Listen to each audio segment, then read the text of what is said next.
Are you on the Twitch main page and you're just seeing what some random person is doing? No, I like in XSplit when you stream to Twitch, it runs a little like wizard where it checks which Twitch server has the lowest latency for you, and then it picks that one. Weird. And it was like, oh, it's between the two Ashburn, Virginia ones, but then New York with the come from behind, which usually happens. It used to be Virginia like all the time, and then they got more servers and better ones that were closer, and now it's always New York. New York got better servers. Yeah, basically. Gotcha. Are we live? Oh, yeah, I guess we are. I forgot about that part, but yes. Yes, save all this hot server material. Yeah. I know, hard to believe that even when I don't even remember that we're streaming, I'm just spitting this gold straight from the top of the dome. Twitch servers. You're Rasputin, but no, that's the wrong person. I'm thinking Rumpelstiltskin. I was gonna say that the thing that you spew is gold.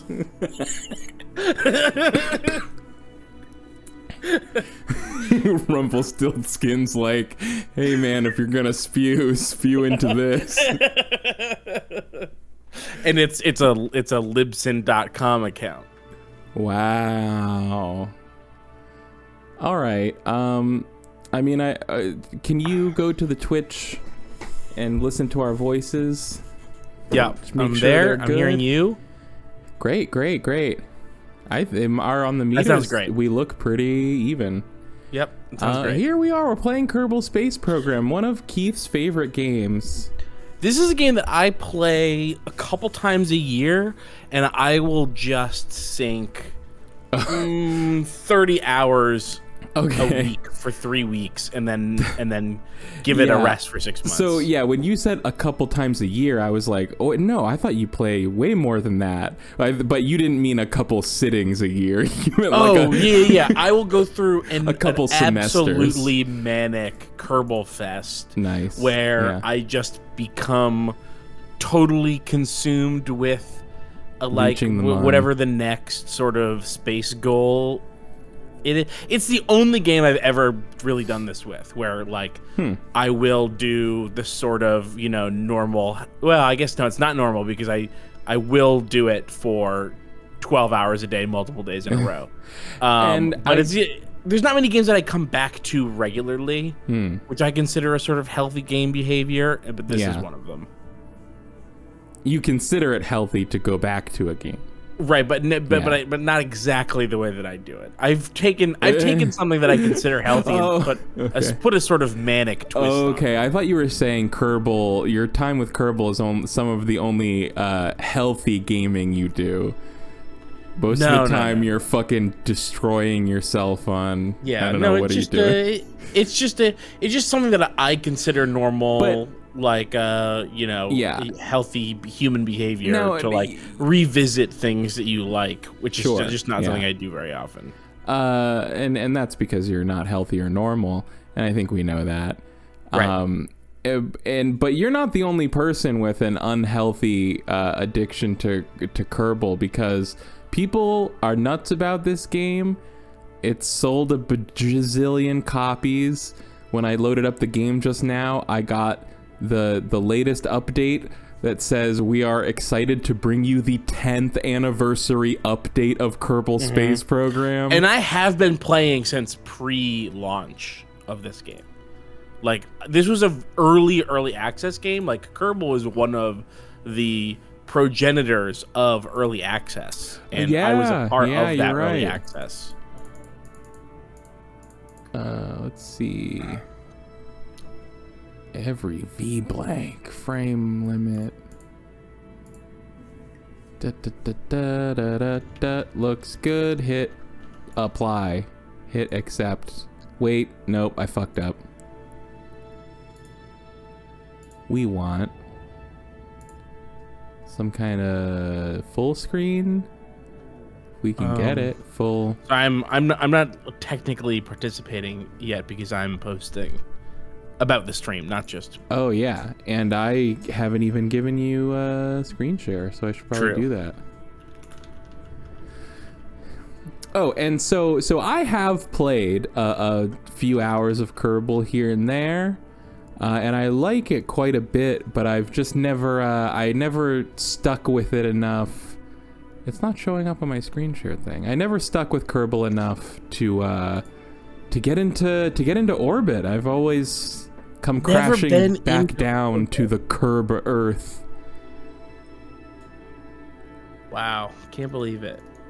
And I actually did just see a funny Kerbal GIF like today or yesterday that I didn't get at first. That said, "This is what 5,000 hours of Kerbal looks like," and I was expecting something really impressive, but instead it was just like the rocket goes up, the boosters come off, it starts to slowly list, and then the person hits revert flight, and that's the end of the GIF. Yeah, it's true though too. All right, I posted everywhere that we're supposed to post. Oh yeah, see, we can even. Should I just resume my saved game, or should we just start afresh? God, you have given me. This is an absolute no go. I cannot even begin to figure out what I believe about that. Oh, my question. Yeah, the question. Yeah, oh, okay. I genuinely because when you first I was worried my screen share was broken. When you know, like you have given me the most abhorrent screen share. No, it's just that this question is a really tough question to answer. When you first pitched me the idea for the stream where I teach you how to play Kerbal, the thought that I had was like of a career mode. The thought that I had was like, oh, like I don't remember how slow the beginning career mode is. Like, am I just gonna like watch you build tiny little rockets like it's 2012 still? I don't think so, but I mean, regardless of how let's see what happens. Yeah, however far I am, it's not very far, so like whatever. Oh, that's just an option. It didn't actually have a save game for me, so I guess it's been chosen for us. Save name, run button. That's us. Difficulty options normal. That makes sense because I am normal. By the way, it does say that we're playing Tunic, so let's see if maybe I can fix that. Yeah, fix that. Nice to meet you. All right. This is the Space Center. From here, you can manage all aspects of a space program. Okay. Arrow keys. Fuck, please. Okay, WASD works. Thank God. I have a 60% keyboard. Arrow keys become a whole issue. Fuck. What? I have to get the stream token on my phone died, like literally as I was turning it on to get the token. I'll go do it real quick. We'll all do it together. Come on, children. Come on, in the car. Are you getting a stream token on stream? No. I'm just gonna go to Twitch and change the thing. Right? Change it to...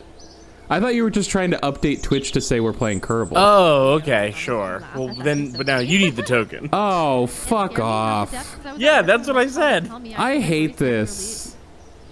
Let's be real. No one wants to hack us. Just get rid of the two-factor. Yeah, absolutely. No one will get anything from hacking my Twitch. just to be clear. Please just let me not have to two-factor Twitch. I don't need Guys, can we just all agree that we're cool? Yeah. Can we just agree we're cool and no one's gonna hack us, please? I'll sign something that gives me, you know, whatever fucking legal grounds to that Twitch thinks I have if my account gets stolen. I'll waive them. I just don't want to deal with the token.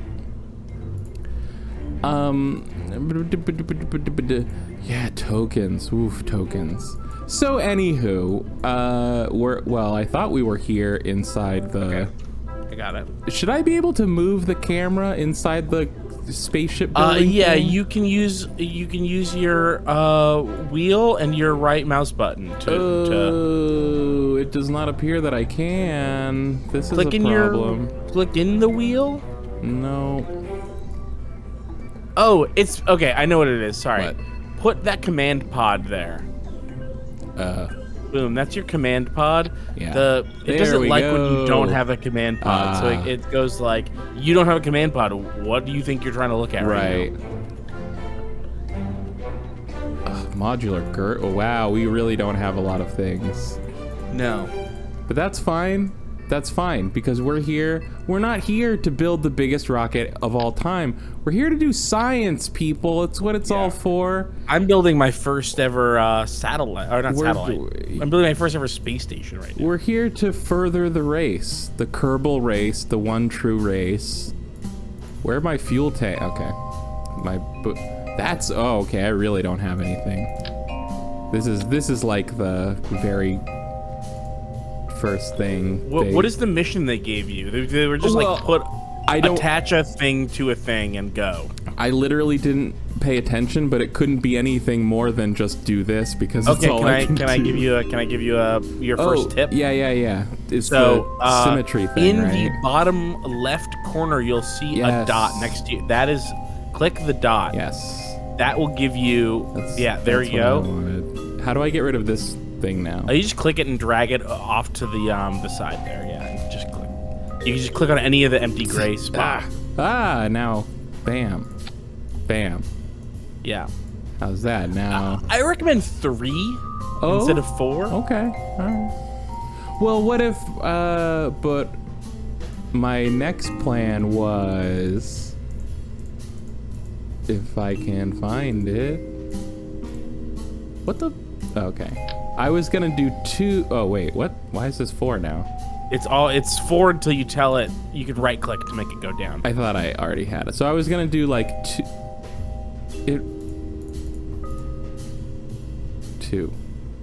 2 mystery goose? For balance? Okay. Is that something? It's already balanced. The wings balance it. Okay. All right. It will balance putting 2 on there. Like it does track that stuff. That's what I was going for. The buttons above your radial symmetry show you your center of mass and your center of thrust. You're not going to need that basically for like that is like a more advanced thing. Okay. You're at the point where it's basically like, yeah, just make it symmetrical and it'll all be centered. Yeah. You know? I think that's all we have. Should we what's this thing? Does this just hold it up before it launches? No, that is like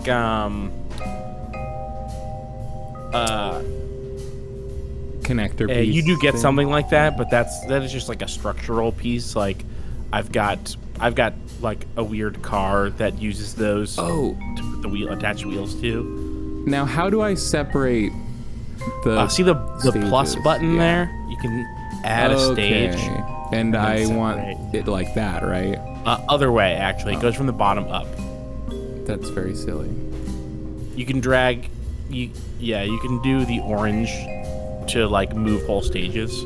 Okay. It feels silly because it goes from 0. It counts up, but it starts with the highest. But it makes sense because it actually works from the bottom of your ship up. So you've got like you'll end up with something with like 10 stages, and so the very bottom of the list are the rockets on the bottom of the rocket,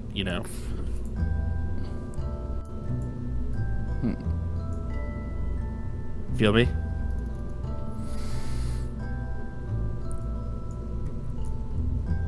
I don't think they're listening to you. Okay. The parachute's on top, and the rocket's on the bottom. Yeah. I see. I think we're ready to launch. How do we launch? Launch.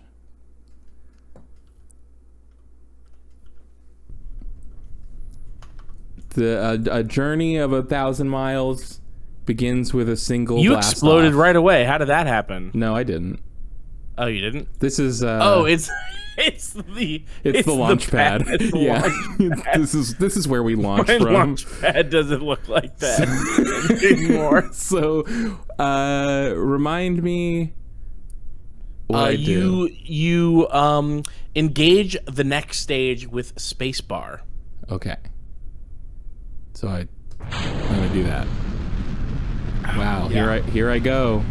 There you go. Wow. Thus begins. It's fun for the to third see, or fourth time my Kerbal journey. It's fun to see my humble beginnings. Wow. Yeah, mine too. Me too. I also think it's fun to see my humble beginnings. All right, hit that space bar. Yeah, that soon, huh? You didn't even want to come down? Your thing had been done for a while. But I mean, doesn't this create drag? Isn't this against what I want?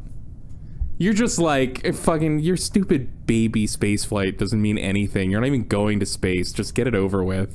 Yeah. You're so not close to space, it's not even funny.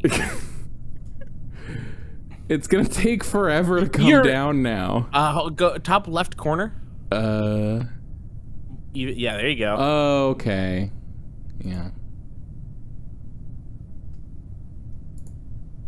You're right. I should have waited for it to slow down more.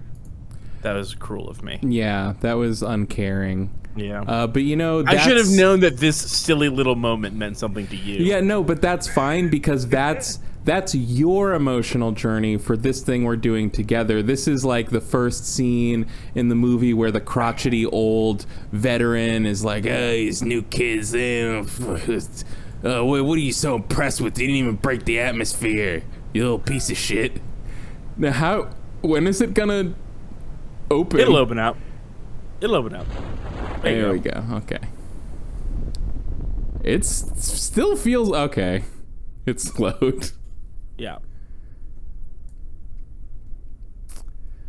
But you know, if you look at the specs, of the, and I have like, I don't know, like 5 different parachutes. Each one has different specs on like when is their safe opening height, how slow do you have to be going before it will open safely. Look at Jebediah's safe and sound. He made it. I still have Jebediah, my best pilot to this day. Wow, how do I? Let's explore the surface of this brave new world. Oh, I'm still. Oh well, actually, there is something you can do. Why don't you see on the in that list you have right now, the command pod list at the very bottom is the crew report. Oh, that's science, right? Yeah, that's science. So why don't you do your crew report? Crew report. And then hit the notepad. Notepad. Yeah, and then if you want to go EVA, you can then do an EVA report. No, you're well, on the side you put 2 goos. So take your goo.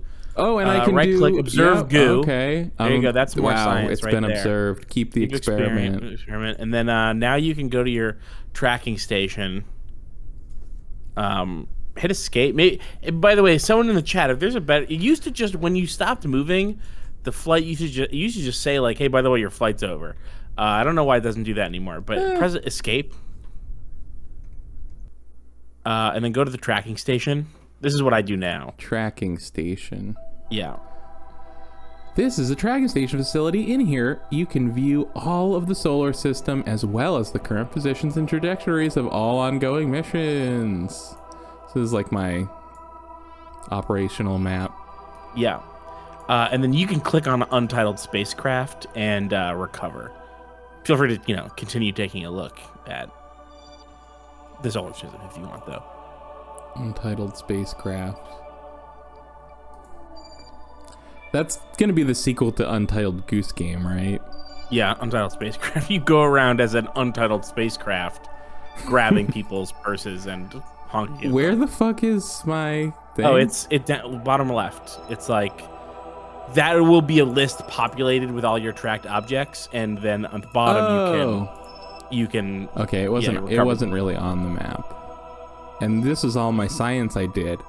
Yep. When you do a crew report, that's a science and a half. And you can't argue with that because it's science.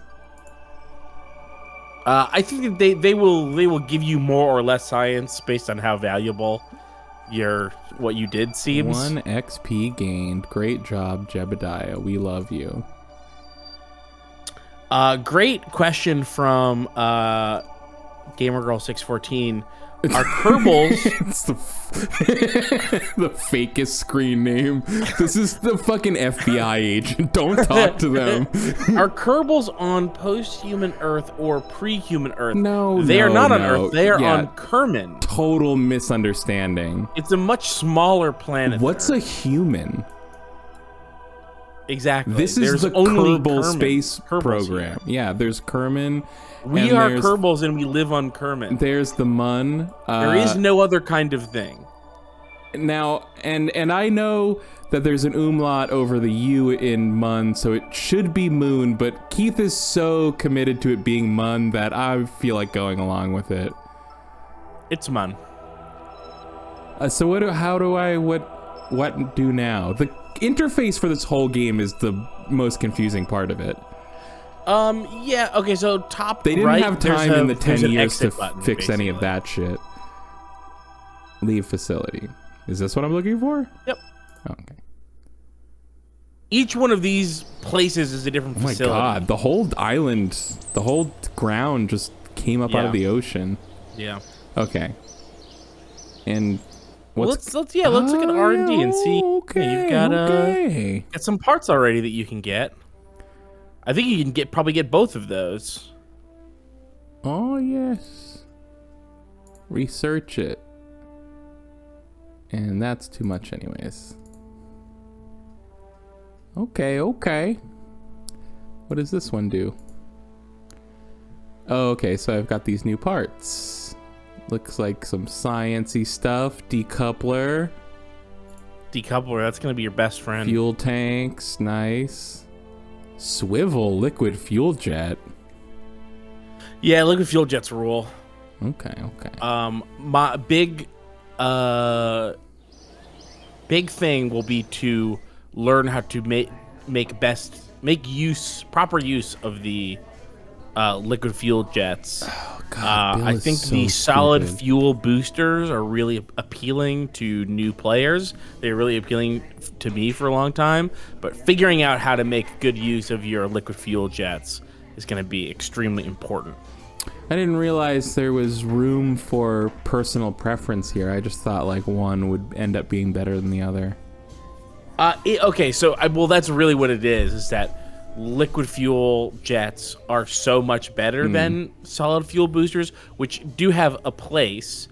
But the game is like doesn't teach you how to use know what is important about oh, by the way, you're gonna want to build a space plane and you're not gonna be able to do it for a long time, so sorry. Yeah, that's fine. The game just doesn't teach you like how to use liquid fuel jets. They teach you how to use the boosters. Maybe it does. Maybe I'm wrong. Maybe it just is like I just played so infrequently or so early. Yeah. I was gonna say so. It just in the 10 years they didn't have time to flesh any of this out. It has it has Minecraft syndrome where it became way too popular back when the game was totally busted and janky, and it just was like, well, it's a janky game now because no one cares. What is all this now? What's this? This is basically you can use this to be like, I want to make less money but get more science. I recommend just ignoring it. Okay. All of these things are that? No, sorry. It's that, but it's like I want to make less money but get more get more reputation, or I want to get, each one of them like trades a resource for another resource. So this one here is taking reputation and giving me money for it. Right. Like you can take money and give you science, or you can take reputation and give you science. And is this it takes 5% of reputation gains, or it takes like 5% of reputation at some point? It takes 5% of reputation gains plus 7 up front. Plus 7. Is that a one time or is that like an every time? One time 7 and then 5% until you quit, basically.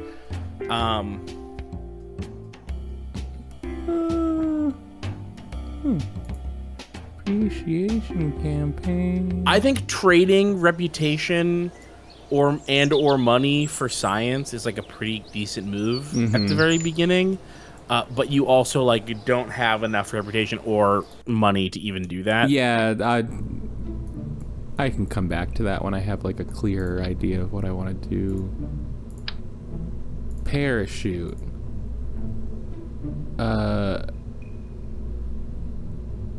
So do I need to care about this right now? No. Oh no, because it's a jetpack. I don't need to care about the jetpack. No. Thermometer, the too hot thermometer. Mystery goo. Okay. The flavor text is all really fun. It's they really lean into that, like, the Kerbals are not very smart. Like, everything is like an accident or a broken thing that was meant to do something else. Let's see. So we've got... Do you have any missions? Oh. I don't know. Do I? On your bottom right, in the very center, there's a little piece of paper there. There's so many... No, go back to the bottom right. No, I know. Just like every corner has so many buttons. Yeah. There's why don't you game's leave, worth of UI in every... Why don't you leave here? Leave this facility, okay. top right. Okay. And then go to it's the building to the north of the the spaceship center. North. Sorry, I said to the north. I meant just above it, just from where you were. Yeah, mission control. I can remember the name of the building. There we go. Okay. Oh god, and these are like corporate sponsored things. Okay, Great, so there's perfect. I'm gonna give you a massive tip right now. Okay. There's gonna be a bunch of missions to like go to specific zones of Kerman or other planets, and you essentially never want to do those. They are too annoying to be worth your time. Just take a crew report in flight 18,000 meters up near Valdus Envy. I never was able to come up with any not annoying way to figure out where Valdus Envy is and get there at the right altitude. It always sucked. Gotcha. It was never felt worth $13,000. Like, it's just like not. So I would just avoid those, and pretty much anything else is fine. Wow, these are all those. Parachute into... so this is just... This says haul the Mark 16 parachute. That's just my parachute module on the ship, right? I think it's a different parachute module. Maybe it is that exact one. So I'll take that this one's one. fine to do. This one, it does have more objectives than it implies that it has. Okay. The swivel, you just got the swivel, right? Yeah. This was just like... Does there... Use the swivel. Oh, but if I... Should I maybe not take them if I'm not sure I can like complete them in time? Because then you have 400 days to do it. Oh, that seems like a lot. Yeah, it's a lot. I've never failed. I have literally never timed out on an objective. I've given up on some. To test the decoupler splashdown at Kerbal. Yeah, so it's basically like fire a rocket into the water and then decouple it while you're in the water. Oh, interesting. But it looks like you are full up on yeah, missions right that's now. Fine. Okay. You should do one of the missions and then do escape the atmosphere. Maybe you might need a couple more rockets, but need more of these.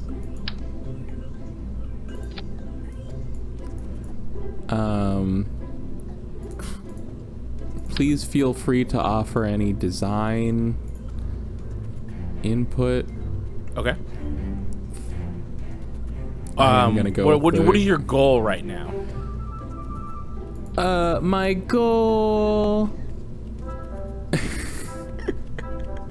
My goal is to haul the Mark 16 parachute into flight above Kermit. Okay. Since that seems like the only thing that I can do. And this is the You have Mark that. You have the 16. decoupler. By the way, you should read the terms of that. The terms of the challenge. Okay. This one. Yeah. Flying, altitude, speed. Is this everything? You have to be What's Kerbin?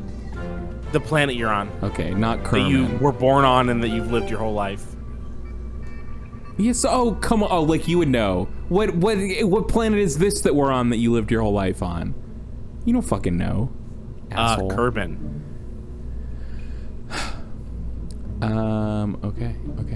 Okay. So it's got to be above. Now, this altitude, it says 3,000 and 9,000, but it just says haul the parachute. Yeah, so it doesn't say use it. It just be there. So just be there. Yeah, just be there. Okay, and I need to be that speed. So as long as I'm that speed between that thing, it'll just be good. Yeah. Should I take more goo for research purposes? Take a goo, take a thermometer, and why don't you take why don't you take that decoupler and then try to land in the water and decouple and get 2 for 1. Okay.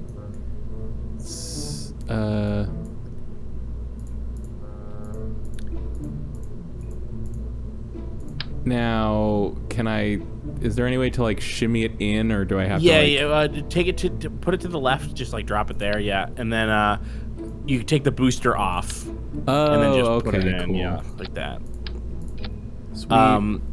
Basically, when you move something, it moves everything attached to it and below, but not above. So you piece of Unless shit. it's Why the does command this keep pod, happening? and the command pod is you can't like. I'm thinking for my stages, I should do the parachute first, so I Yes, can parachute in, and then. Yep. Okay. Absolutely. Cool.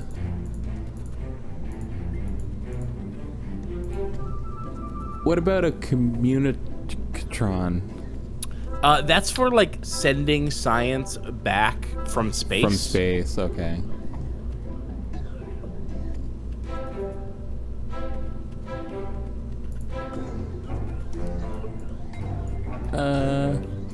You know what? No one can stop me From putting 2 symmetrical goos on my ship. No one can stop you from that. And I think we're good to go.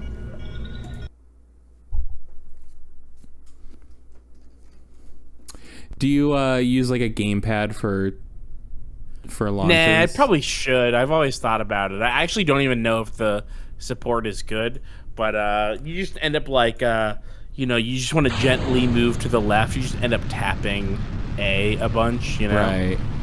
Like this. Yeah.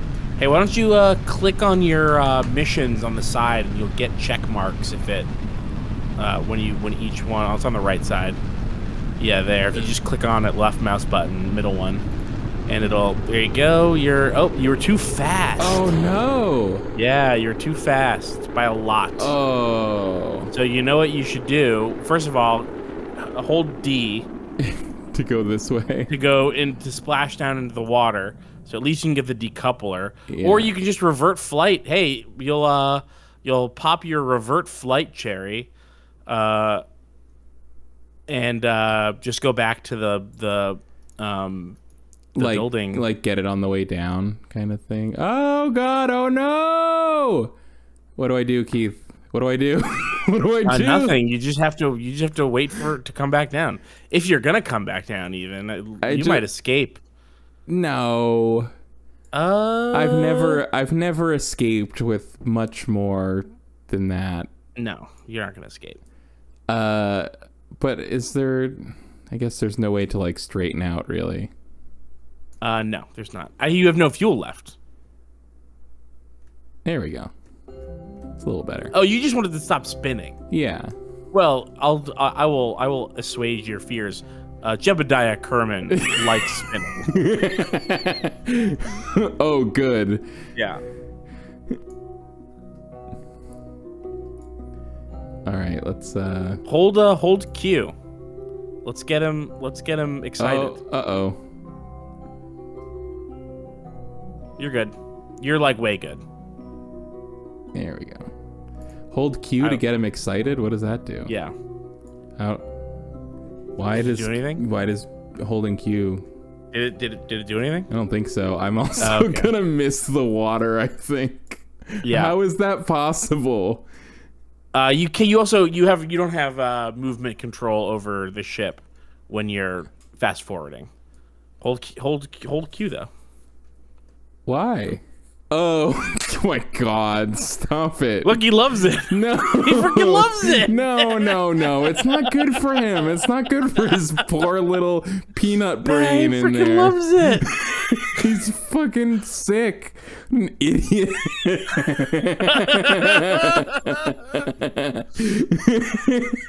Yeah, all right. That's how they sound. This fucking sucks. Come on. Oh, you're gonna die, by the way. Oh no! Oh, why'd you do that? Wait. That's not how I... Oh, You hit it twice.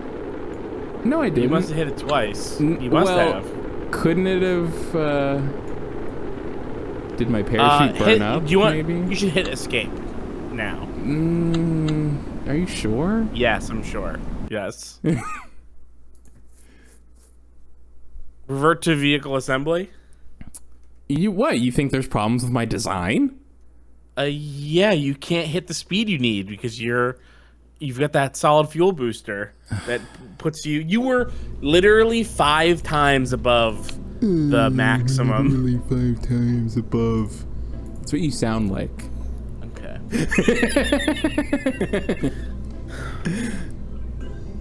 Look at this. This is not how I set this. Bullshit. Drag the Oh, orange. it looks like... No. You had it like this. You had it right. It's just that you hit... When you hit it the second time, the decoupler threw and cancel, like it took itself off. But since the parachute stayed attached, it didn't, like, leave when you hit it. I think that you should use your liquid jet. Okay. How do I delete? You just drag them into the gray. Yeah. You need a fuel tank. Give yourself like 4 of those. Or like 3. How about 2? Okay. Fucking contain yourself. I feel like you get into that Kerbal design. How about 8?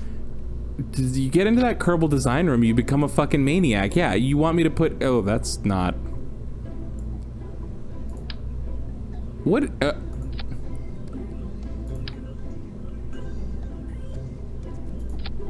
At the radial select or radial duplicate symmetry thing to the right of it, there's a snap. What's so with you can have the snap if you want. Oh, the snap is the hexagon. Yeah. Okay, right, and that'll snap it to like these cardinal directions. Yeah, it'll make everything into 6 or something like that. Yeah, it's better. Okay. But just remember, the Kerbals are not a precise people. No.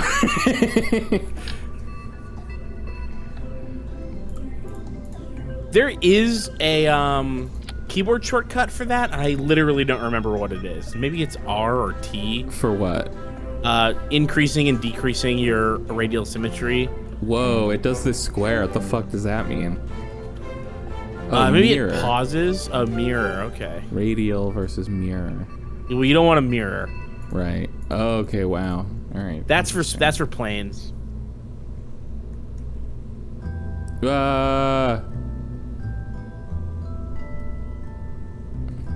Interesting.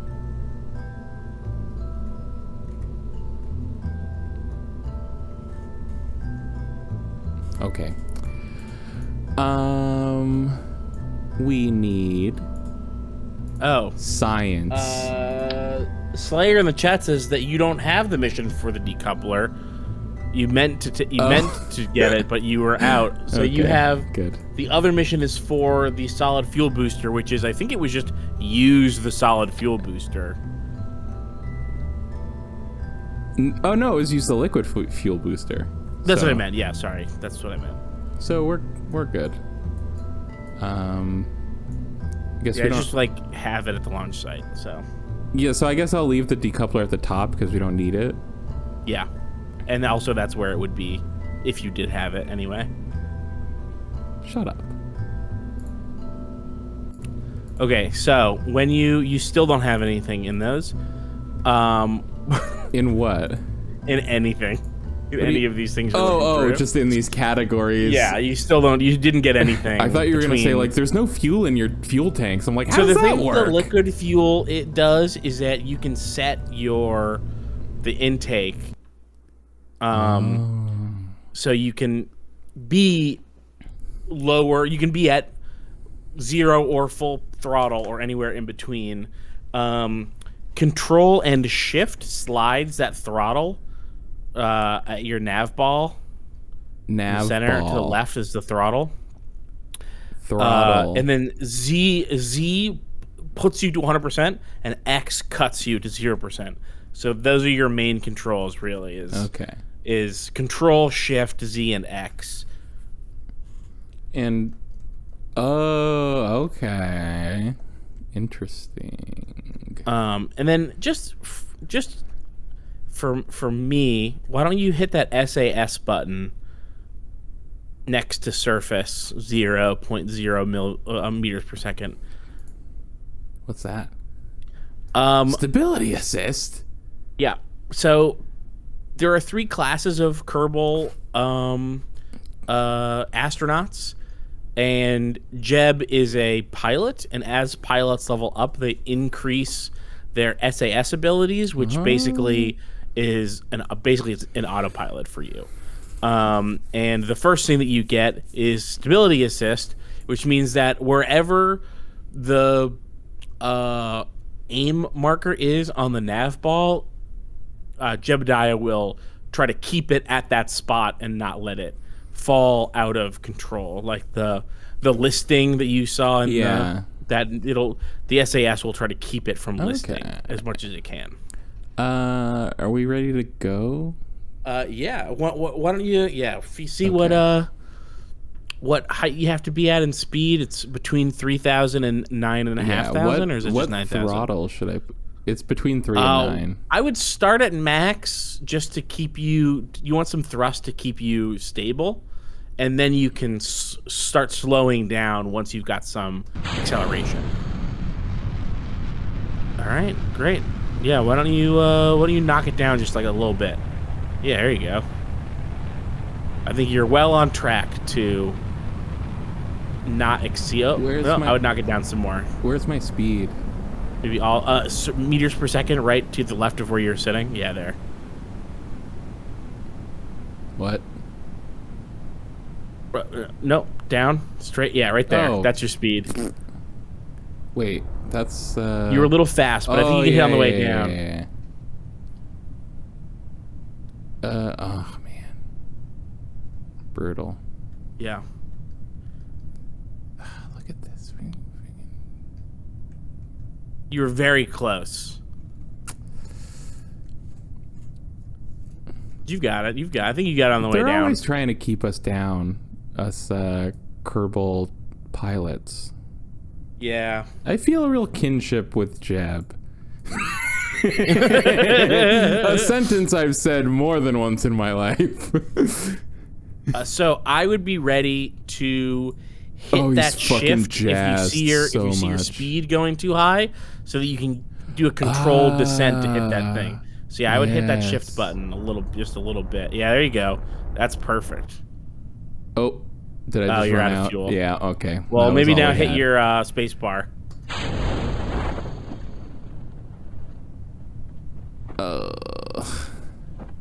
Nope. That's gonna be a no-go, folks. Well, I'm gonna open up. There's... No. Well, I can't remember when it doesn't open up for a while. Yeah. God, was it? I can't remember. It feels like we almost did 3. But we did 2. It feels like we almost... And I'm thinking... I don't know what you're saying. I'm thinking that someone said... I'm thinking that someone was like, hey, by the way, if you have any design I literally tips, don't know what you're talking about. let me know. And then I had a design tip, and I can't remember what happened, but somewhere between... So if I unpause it and I crash, is that bad? And it's I think it means that you... I think it means that you lose Jebediah Kerman for like 5 hours or something. Or maybe he dies. I can't remember.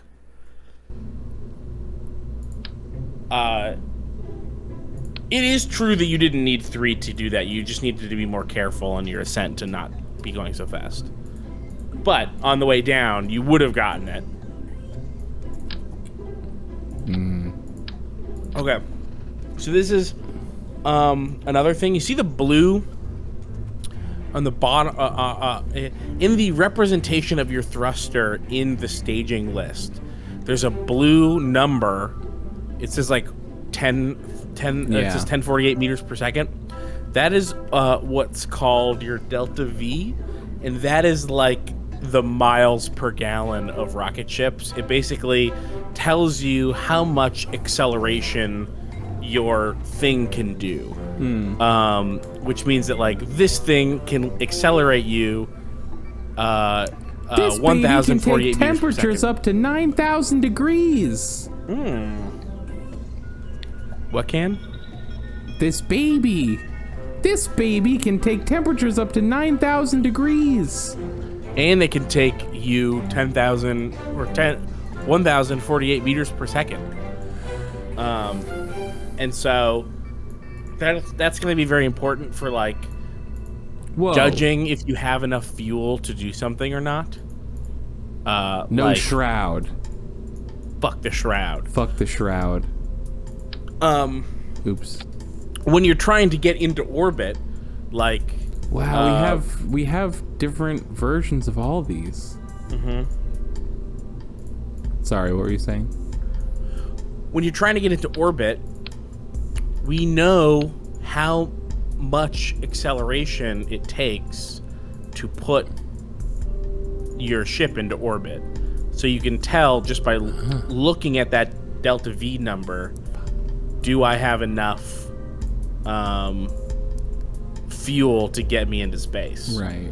It's not super important right now, but it is good to know, like, okay, here's about how much fast I can go before I'm about to kick it.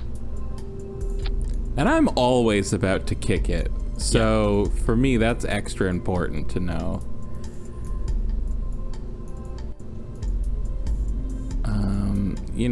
Just styling my rocket ship. Only one type of goo container, though. 10 years, they couldn't make a second goo container. F-. Launch. I recommend starting out the same way that you did before, with the thing on full blast, but then being quicker to shut it off. Oh, and then also you can press T to get that SAS on. There you go. Okay, yeah. Cut it.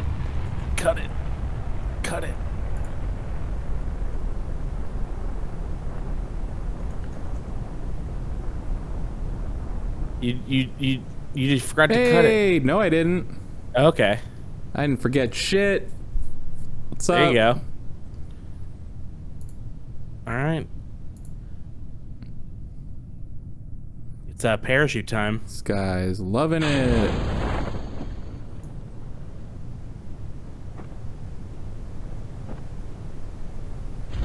You should use your booster to help the thing, or you're gonna pop. Oh, there you go. Sorry if I'm too sick at Kerbal Space Program for everybody. That was very close. That easily could have exploded. In the chat, just let me know if you need me to slow down, if I'm going through everything a little too quickly, too skillfully. I can go back, I can slow it down, so just let me know.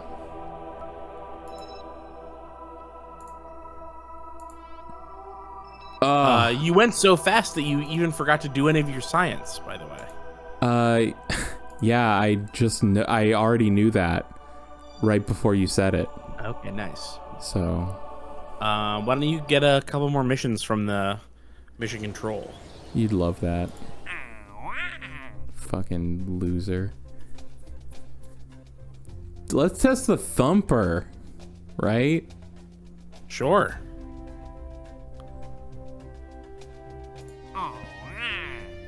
Haul the parachute into flight. This one, still not very fast, but higher. Yeah, a little higher. Why don't you do the splashdown decoupler? Yeah, let's do that one. What is the other one that you got?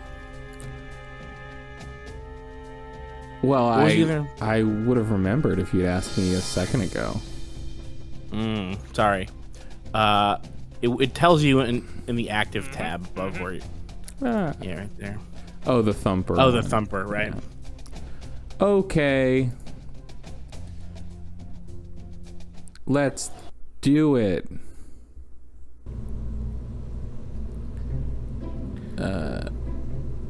Just... no. If you nudge D... Oh, that's the thumper. Oh, God. That's big. It's big. If I nudge D, while flying. You nudge D. You can nudge D's nuts, motherfucker. It will tilt you in the right direction to land in the water. Yeah. I should have a decoupler, though, probably. You already do. It's right there. I knew that.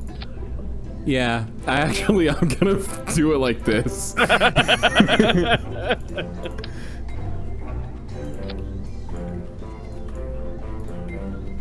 Dee.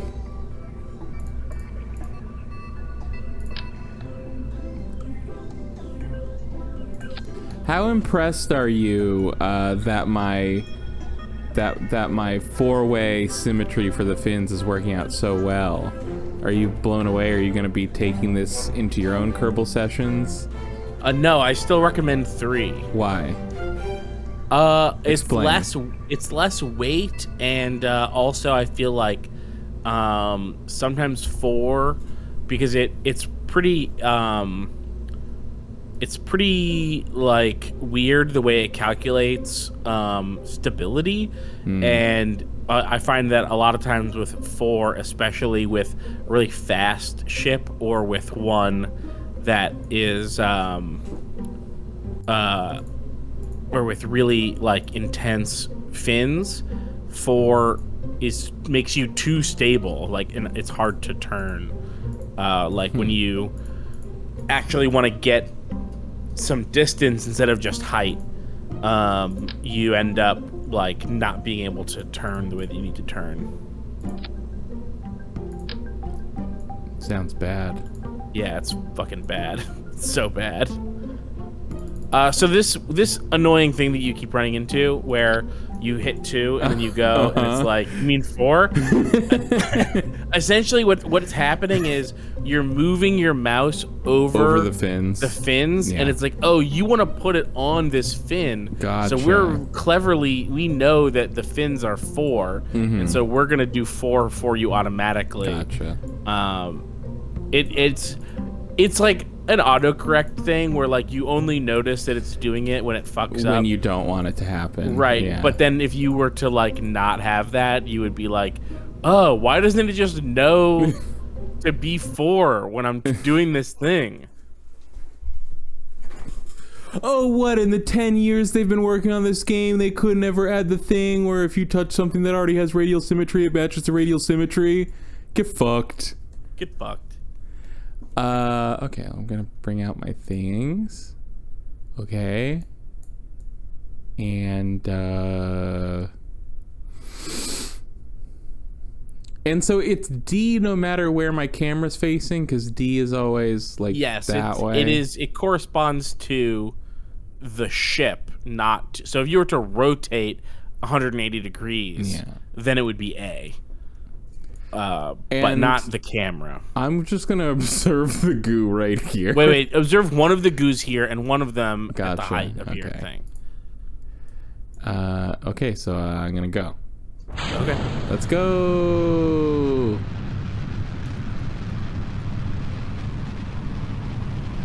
I'm just holding D because this is very not moving a lot. Yeah. It's probably because you have too much stability from your 4 fins. Can I cut it on and off, or is it just on? No, it's solid fuel is just on until it's off. Yeah.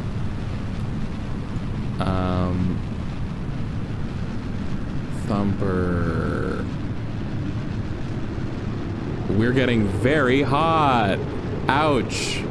Ouch. We're burning up. Yep.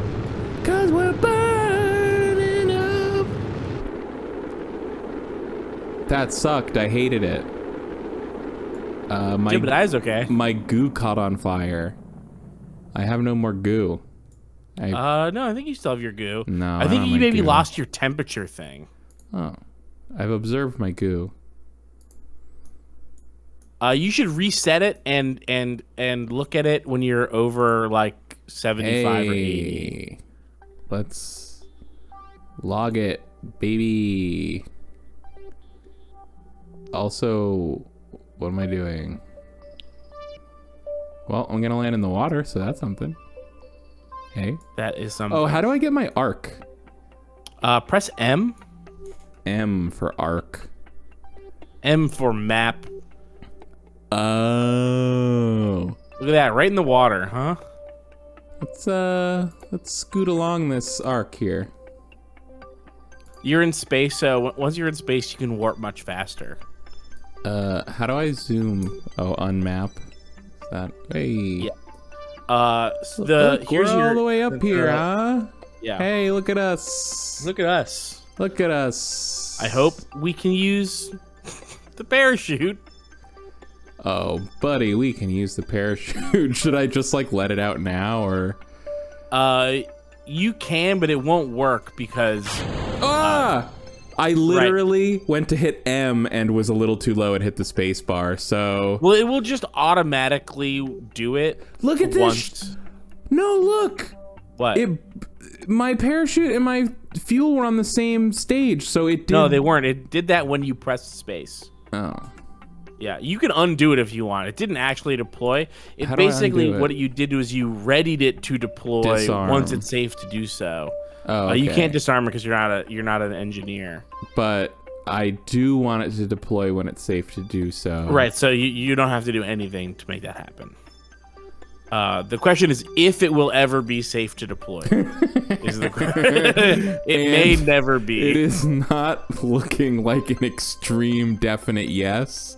Well, the thing is that you're going to meet a lot of air resistance. Oh, that's what broke off my fins. I have no more fins. Your fins. Now yeah, I'm extremely fucked.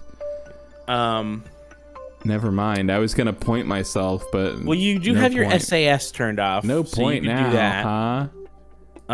You will meet a lot of air resistance. I bet. So you might be able to. So you're not going very fast, but you are at the absolute peak of your orbit. Yeah. So who knows? Maybe you'll slow down. Who knows? Who knows? Literally anything could happen. I could make it to the moon.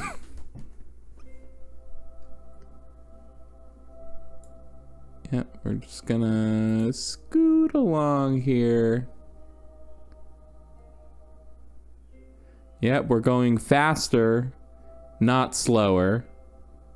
Well, there's no air, so there's no air to resist you. If you look at your height, you can see a little meter that measures the atmosphere, and you're still off the charts. You don't start hitting some atmosphere until about 55,000 meters, and that is when you will hit not enough air resistance to slow down, but enough air resistance to burn me into a crisp, to not accelerate so fast. Yeah. I recommend trying to hold, basically, you want to hold yourself this way, parallel to the ground, because it will increase the air resistance. But you could also just do this to not burn up. Well, it has decided that this is the best way to do it. Oh no. I don't think I should have nudged it. No parachute. No! Revert to launch. I don't think there's a way to launch and survive. This is a death machine. You don't have any other parachutes? Because they make better parachutes than this one. No, I don't have any other. They make radial parachutes that like slow you down so that you can use that parachute. You only have 11 science, so my recommendation would be to like get like 20 more science and see if that, because 30 is enough to get the next tier of stuff. I'm feeling like maybe the thumper one that's maybe a little too much for us right now. Maybe we should just take the hammer or the flea or the liquid fuel or the liquid fuel. What he said. Because the thing with that one is you can just put like 6 of them. Okay. You just put like 6 of them. How do I? It's a ton of fuel, and then you'll have enough to slow yourself down so that you can you actually use your parachute.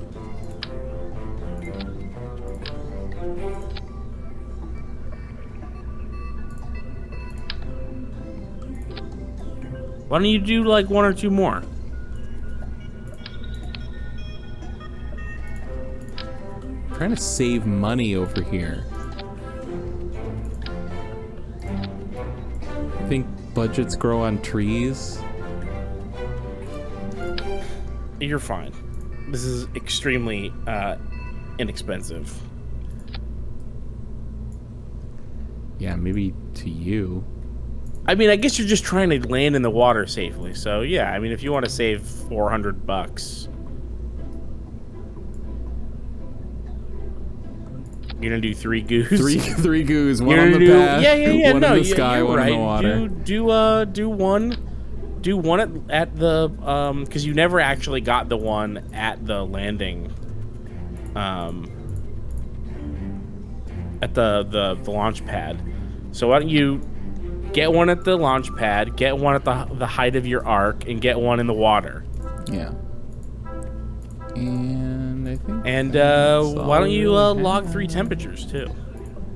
Do I need 3 thermometers? Okay.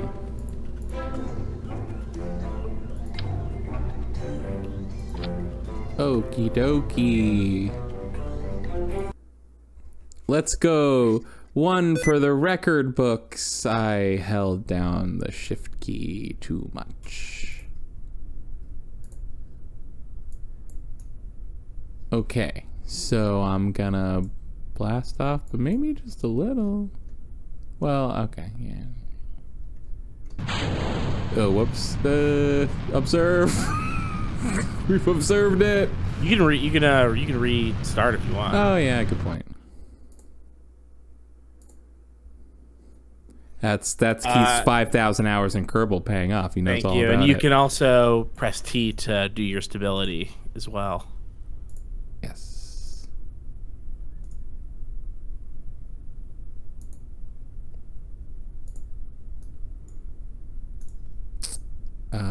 Okay. You're at 0 throttle, by the way. Why are you reverting? We're just gonna revert that one. I just felt like maybe I fucked something up. No, you're good. Okay, you're still good. Okay.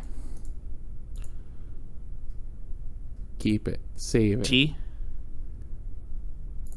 Log it. Twist it. Pull it. Bop it. Z. Z. Let's go.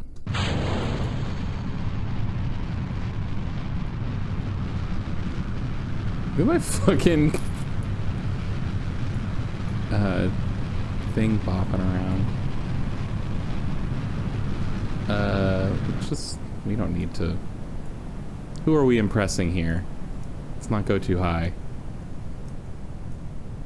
Maybe a little more towards the water, though.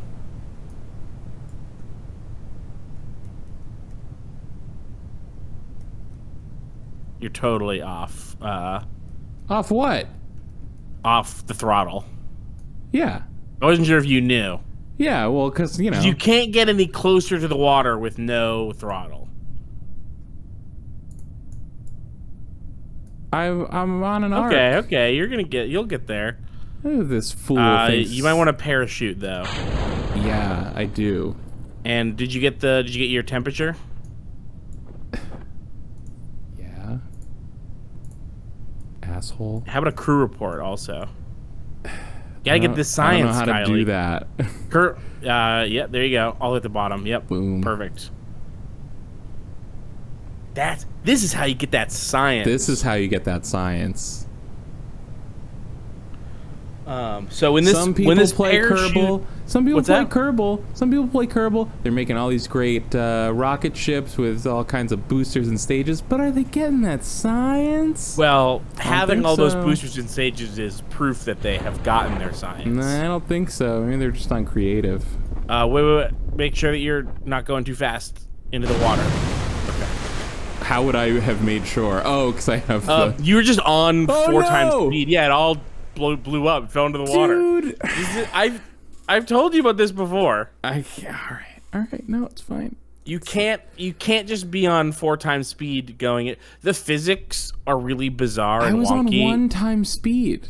No, you weren't. You were definitely at No. maybe not. But Yeah, I was pretty sure that you were fast forwarding. We're observing the goo. We are logging the temperature. We're taking a crew report. We are blasting Gemini off. Kerman, why did you take a crew report from the launch pad? I just like to be thorough.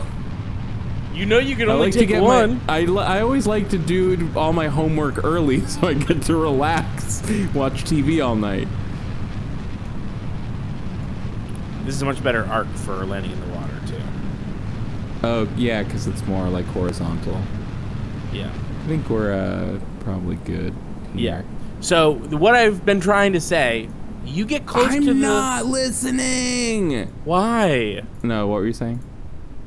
As you get closer to the ground, you want to be feathering your throttle so that you can hit the water gently. Yeah. I feel you. Yeah. And I'm almost positive you're going 4 times speed. I was not. I was going regular speed. So should I... How do I want to be coming down? Do I want to be...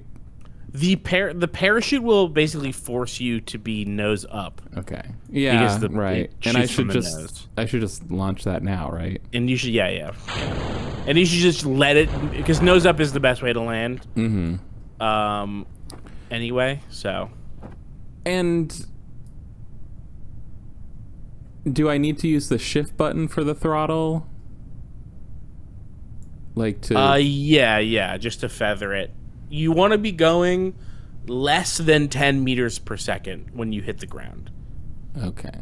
Water is weird because the thing that will happen is, like, with the lander, or on land, especially if you have, like, landing feet, like, if you hit the ground slightly too hard, your rocket will just explode, but everything else will be fine. But in the water, if you hit it too hard, everything below your command pod will just sink, which ruins all your science. It's also why I put most of my science on the command pod itself. Careful, because your parachute hasn't fully opened yet, so you'll keep gaining speed or something. Yeah. You have plenty of fuel, but might as well just let the parachute do what it's going to do first.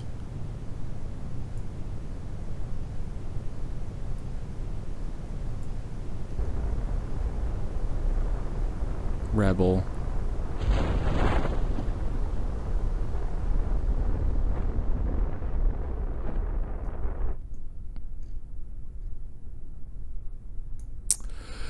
Well, thanks everyone for watching. I'm now a Kerbal expert, as you've all witnessed. Yep. No further achievements to be found. Yeah, this is it. They show you the whole solar system, but they know that people are just gonna, once they decouple in a splashdown. All right, you should start feathering now. Oh. There you go. Look at that. Look how safe. So safe. Nice you so are. safe. And now, look at this boy. Look, what's his view? Hey, wow! I didn't realize we could do this. That's pretty sick. What's this button do? I don't know.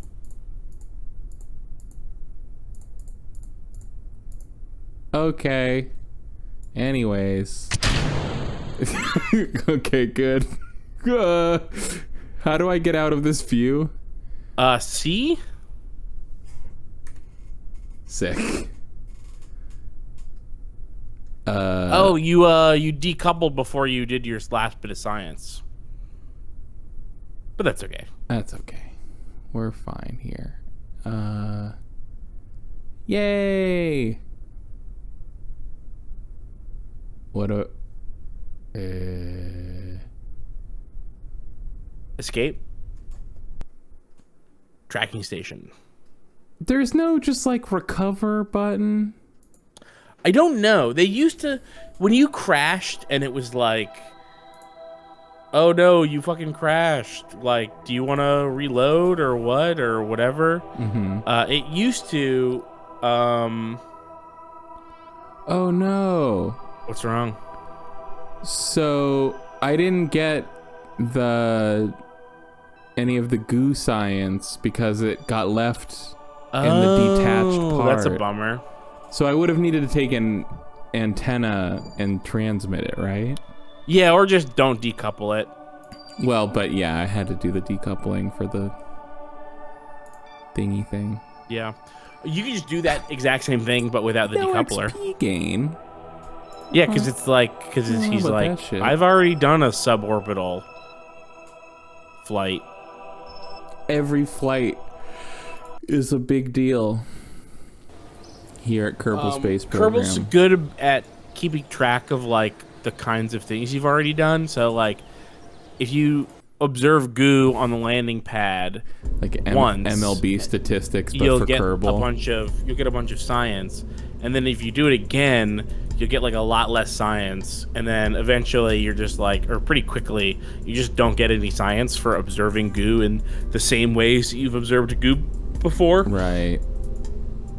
But then it's like, observe goo, like at the South Pole, observe goo in a box with suborbital flight, observe goo in the water, observe goo, in zero gravity, observe the goo in orbit. Observe the goo in orbit around the mun. Everyone is constantly telling me to observe the goo. Yeah. Eventually, you can set up a goo observing farm where you're observing goo 24/7 in an automated. Really? Yeah, there's a there's a machine that just gives you this like, goo must be observed. There's a machine that you can build that gives you 0.04 science points every in-game hour. Forever, and you can just have multiple of them going, observing goo. Okay. It's literally just the observe goo thing and a camera that looks at it, and it moves around, observing the goo from different angles. We're just gonna do this one, but for a higher altitude, I think. Okay. Yeah. But so will I still get some science for observing the goo on the launch pad? I honestly don't know if it's counted any of the times you've done that because of. Oh, right. So. Good point. Yeah. So you have 3 of them, so you might as well just do it. You only get 42% of the value if you transmit it? Yep. Now, isn't there a way to, transfer science data to your crew thing? You could. There's science storage, but you just don't have that. Okay. So the science lives on the thing. Yeah. For all intents and purposes. Kerbal Space Program. The science lives on the thing. Okay. Let's go. Bagel Headbutts is true to the 60s and 70s. They were astonished with the lava lamp. As a proud lava lamp owner, as 2 proud lava lamp owners for many years, we are all astonished by the lava lamp. Yeah, my daughter has a lava lamp right now, and we're all astonished by it. I miss my lava lamp. It's pretty good. I mean, Kylie and I got the same lava lamp at the same time. That was fucking easy. Yeah, super easy. Thank you, Liquid Fuel. Thank you, Liquid Fuel. If you go a little higher, you can get a better goo. I'm always looking for a better goo, and you know this about me. Where's my fuel? There's a ticking green bar at the left side of the screen. Ah.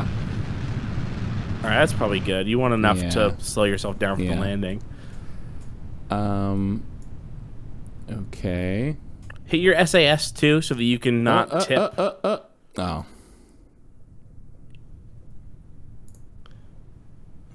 Why wouldn't it be on by default?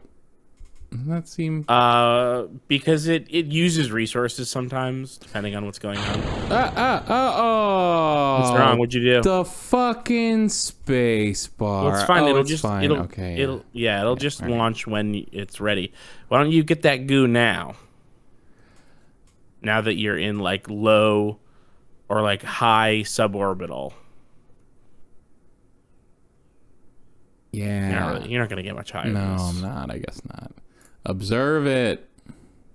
And temp it. The goo seems to be getting very cold now. Upper atmosphere.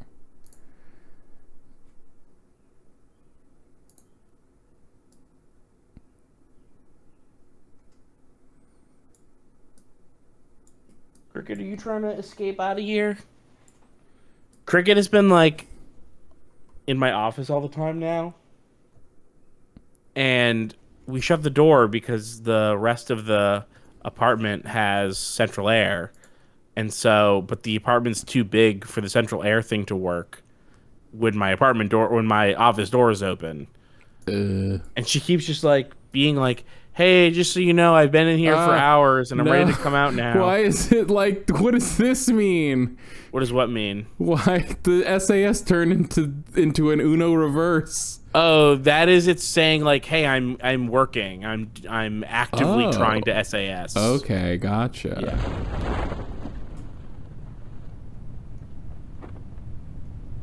Yeah. It's okay. You'll slow down and it'll open up. No need to worry. The parachute will do what it's gonna do. You know I worry so much about Jebediah. He does seem a little out of sorts. Oh, is my life over? There you go, buddy. There you go, buddy. We got you up. Yay! He's happy now. And you know what? I will do the temperature and goo stuff here because it's like low, whatever. And then, what is this? Some of this and some of that, maybe? Oh, not so much. You're gonna run out.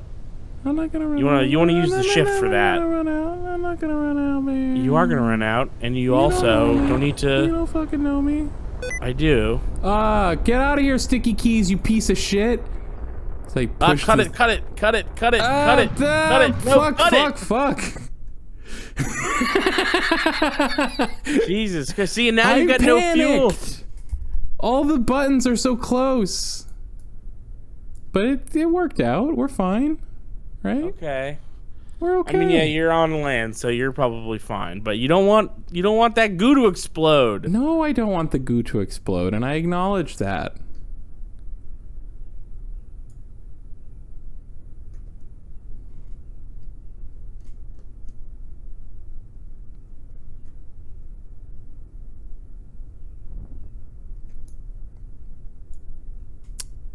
Nice. I think somebody Perfect was landing. maybe a bit of a negative Nelly for that last one.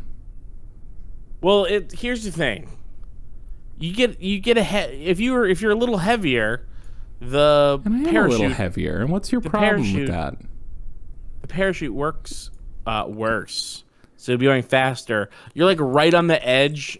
Basically, anytime you land that fast, you're risking that it explodes, and you're just light enough to be on the side of like, ooh, tons of science. So much science. I'm gonna let this cat out, and why don't you take a look at what you can buy in the parts store? No XP gain.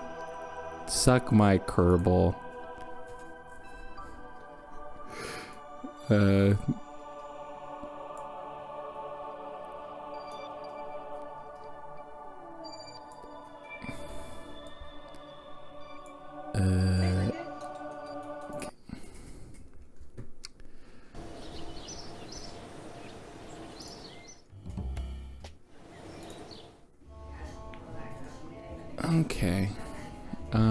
I think we should get another. Wait. Oh, okay, we have 2 pilots. Valentina Kerman.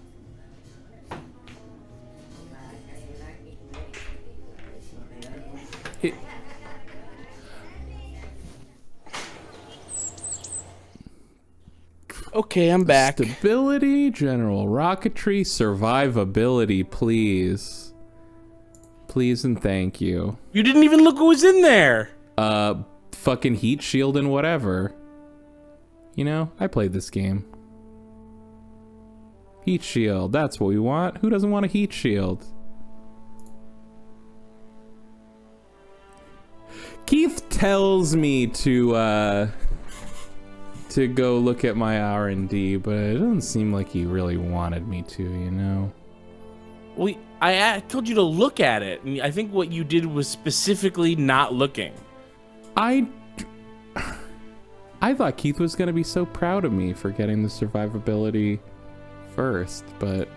well, I just don't know. Here's the thing is that I really never build anything that needs a heat shield.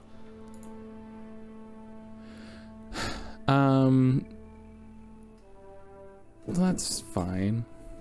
I think the heat shield is for poor planners.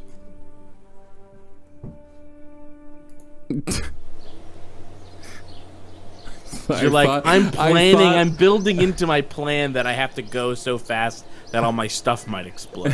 I thought the second P word after poor was going to be people. I will say heat shields that are for poor people. After you bought it sight unseen, the real value that's in there is the radial parachutes. That's really what you want in there. Sure, I mean, you know, and it was a parachute icon, just like MC Hammer. there was a parachute icon, and I knew that we wanted more parachute stuff, so it was like a no-brainer. By the way, it is 3:16 a.m. and if you've been watching pretty early, if you've been watching us play Kerbal, maybe you want to go to contentburger.biz, sign up for the Run Button Patreon. Or maybe you already signed up for the Run Button Patreon, and you're like, yeah, I signed up for the Run Button Patreon, but they don't even upload videos ever. Wait, who would say that? That doesn't sound like somebody who is one of our patrons. No, because they know that that's true. But it's not true, I say, because we just uploaded the third Uru video, and Kylie put a lot of work into that. Uru, Becky. Uru. That's actually not a... I'm sorry, but you fucked up, though, because that's not a patron video. That's a public video. No, that's not what I was saying. If you're already a patron, you can go watch the Uru video on YouTube if you haven't done that. And could I say, number one action item, be a patron. If you're one of our fans, you watch our videos when we post them. You know we've been talking about the Zuru Let's Play.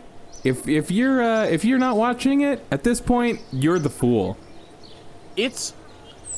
I don't say this every time that we have, like, not everything that we do, I say, is one of the best things that we've done. Yeah.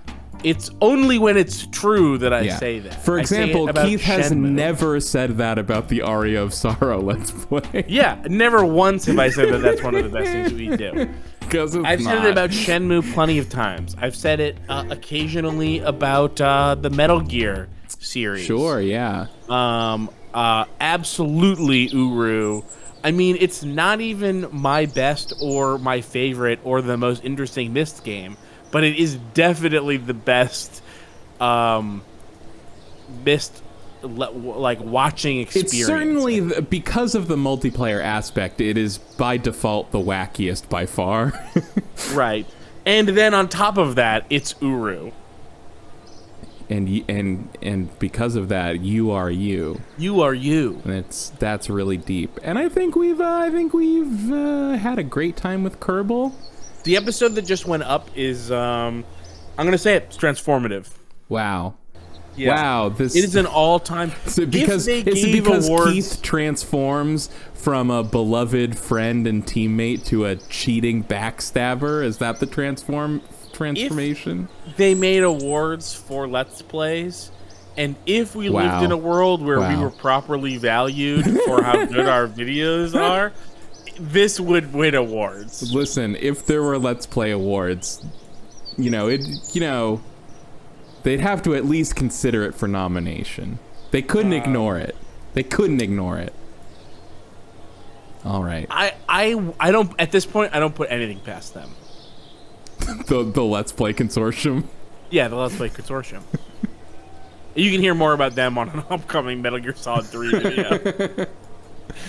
All right. Thank you for watching. We love you. Are we done? Oh, yeah. Sorry. It's 3 a.m. I was just plugging. You don't want to do it? Let's do one more. Because you said, hey, it's 3:16 a.m. And I was like, wow, perfect time to stop. This could be one of those times where we stop before we run out of steam completely, and then I've got so much steam. All right, Keith's got steam coming out the ears. So yeah, I was extremely hungover this morning, and I didn't really start my day until 5 p.m. So I woke up.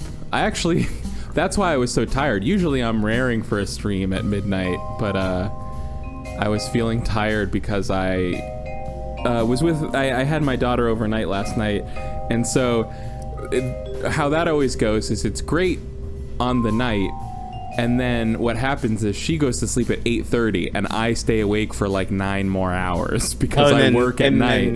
And then she has to wake up. Yeah, and then every single time she forgets, and she's always like, why are you always so tired in the morning? I'm like, because I normally don't wake up for 6 more hours. Come on, Mom, leave me alone. But luckily, I think it sounds like a fun time hanging out with you and your daughter, who are both crying in the morning. But luckily that will hopefully not be continuing for much longer, because I have a new job in the pipeline, and it will not. You're going down to the pipeline? I'm working on the pipeline. If you're wondering which one, it's whichever one would upset you the most. Whichever one would be the most morally reprehensible for me to work on, it's that one. Wow. That's the school to prisons pipeline for me. Oh no. Yeah, I'm hard at work on the school.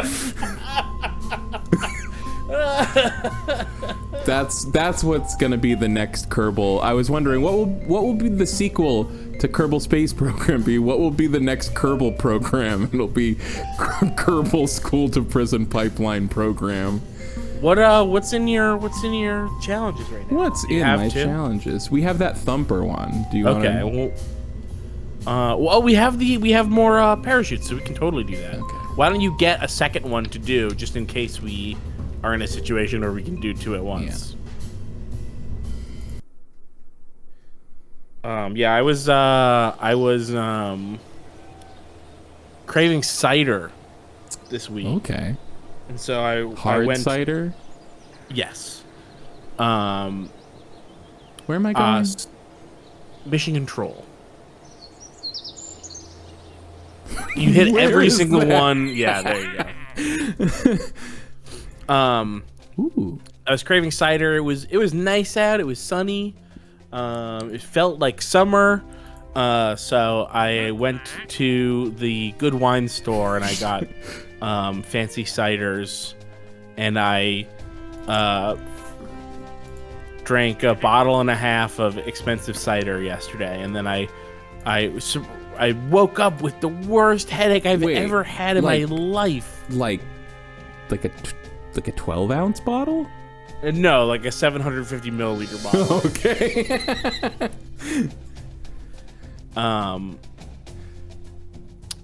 They were like 9%.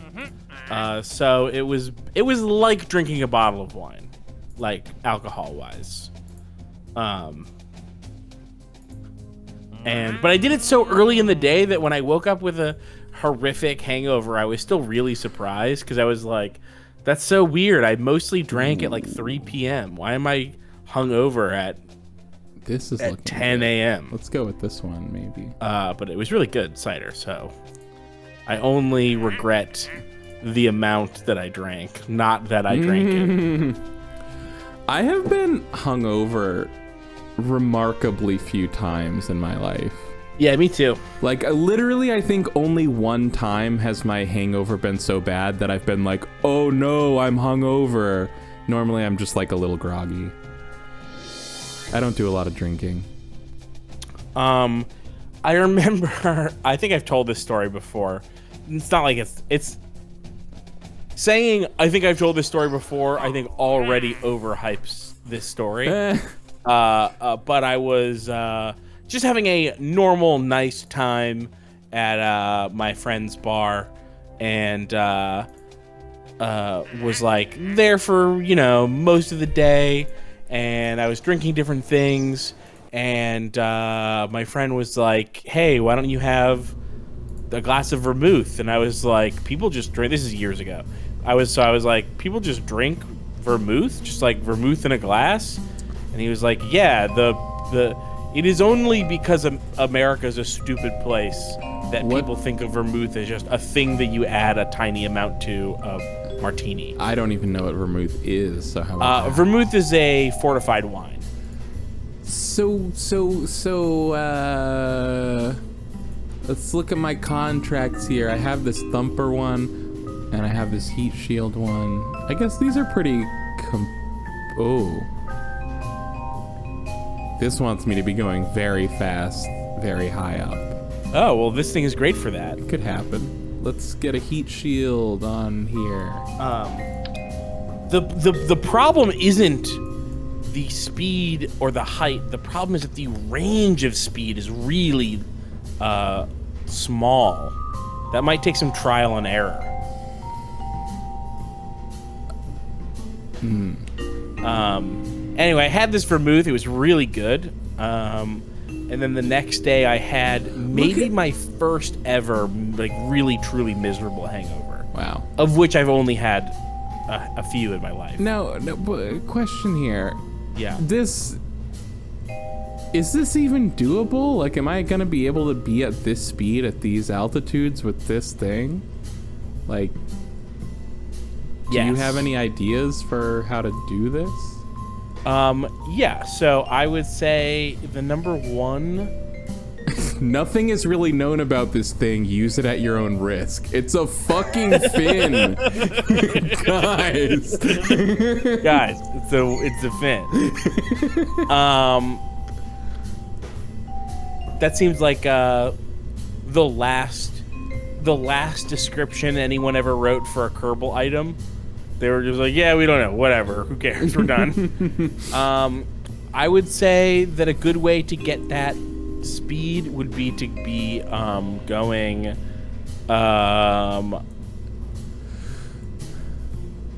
should I use the winglets or the... Oh, yeah, the winglets is good. Okay. I would say, so one thing is to be really heavy. That's one way you could get it. Okay. Another way would be to get it on the way down, and to be going... Well, yeah, it would just be really hard to be that slow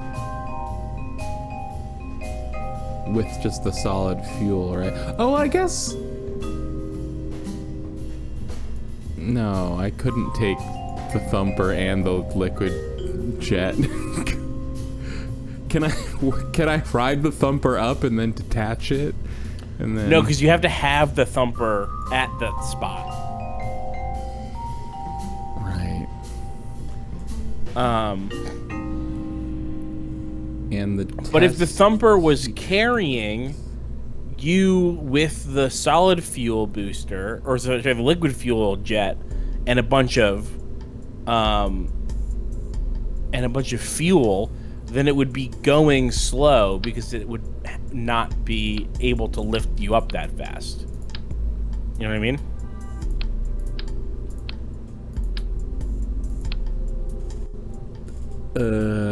Sorry, I kind of missed that.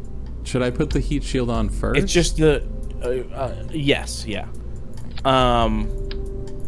It's what I said at the beginning. You have, in order to make it slower, you have to make the load that it's lifting heavier. Right. And you can do that by adding a stage that is,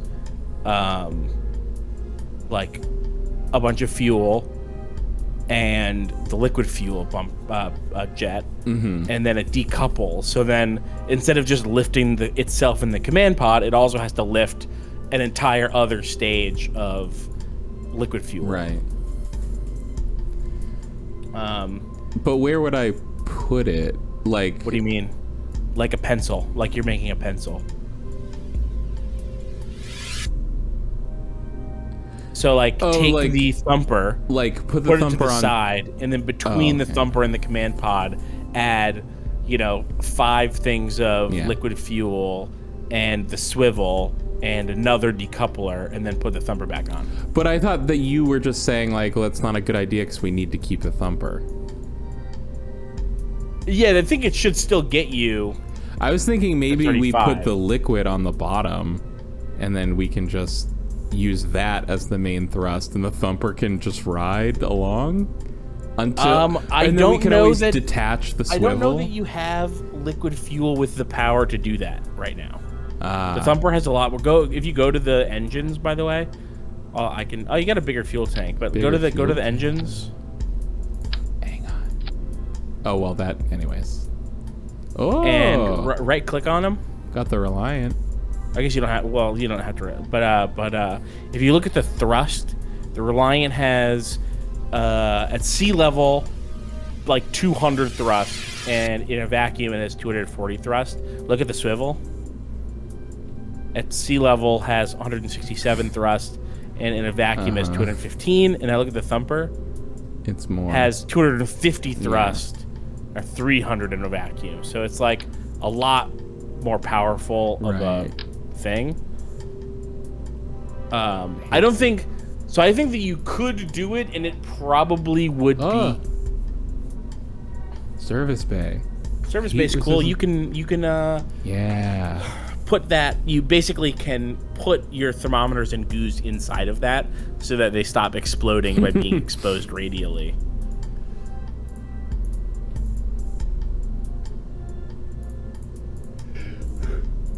Coupler, where are you? Radial mount parachute. Do we want these instead of the other thing? Oh, you want them both. Okay. Oh, you mean the orange instead of the blue? No, I was asking. Oh, okay. So I normally do a nose cone one and the orange ones. Okay. It's like not a bad idea to have like one orange. You put them on the pod itself. Right.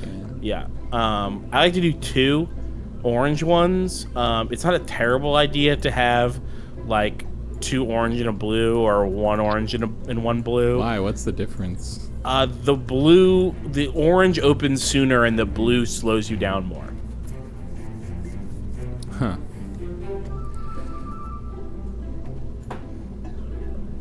But the orange will slow you down enough to open the nose cone one, so I kind of find the blue one redundant. Like, it's technically a better parachute. Right. I don't need a better parachute. I just need one that's safer to open sooner to get me slower to get the nose cone one.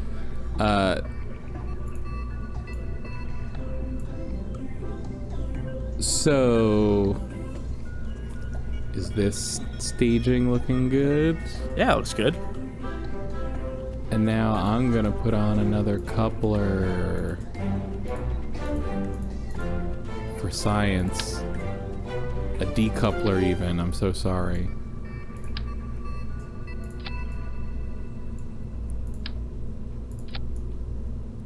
This is very funny. This is so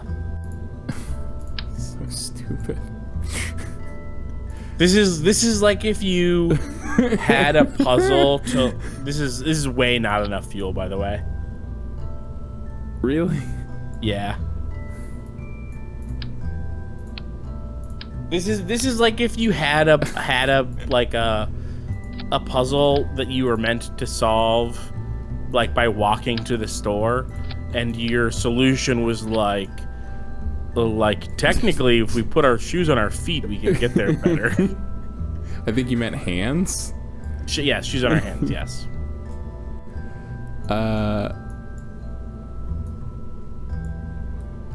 Yeah, and obviously we want all our science as well. We don't want to leave our science behind.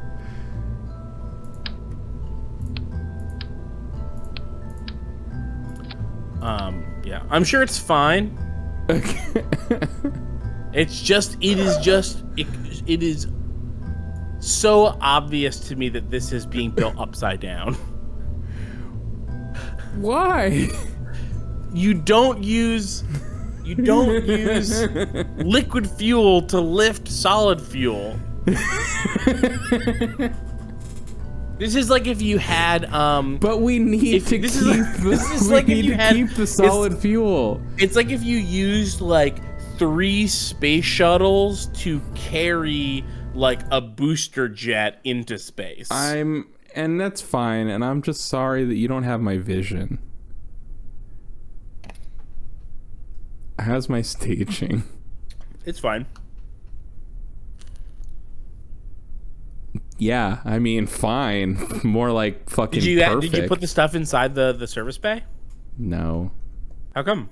Because I don't know how. You forgot about it? I gave up because I didn't know how. Oh, if you right-click the service bay, you can just make it open the doors. Oh. Pretty cool, right? And we put it in there. Yeah. Science. Oh, and you have a new science. Yeah, this is the press mat barometer. Yeah. A device for measuring the local atmospheric pressure. Warranty void if exposed to air. Well done. Kerbals, you goofs. You goofs. It's being weird, but you can rotate it with like Q and E and W and stuff. And Oop. Well, it's gone forever now. you can Control Z. Wow. No, Control Z again. And again. And it does everything. Yeah, you haven't Control Z'd the time that you put it in there yet. Yeah, there you go. And while you've got this, you can. Yeah, there you go. Oh, it was like literally upside down. Yeah, it was just like, you want to put this in upside down, right? And you're like, nope, I don't. The same thing happened with the goo. Yeah, it's just, I don't know why it's doing that.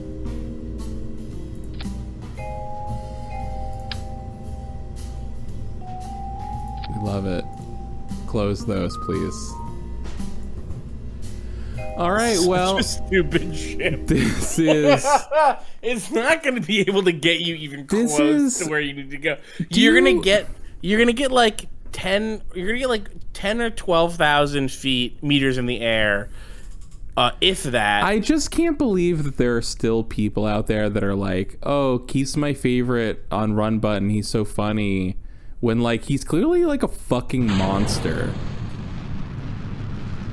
that won't just let you're like that angry insurance agency guy trying to give Mr. Incredible a bunch of guff at the beginning of Brad Bird's cinematic classic and masterpiece, The Incredibles. You know? No. Are you meaning to list? I'm not meaning to not list, right? So... Okay. All Shit, right. you're way soon. Yeah, huh? well, I don't need that one anymore. Let's hit it. What were even my things anymore? I don't remember. You were trying to be going slow. Yeah, that's what I'm doing. Yeah.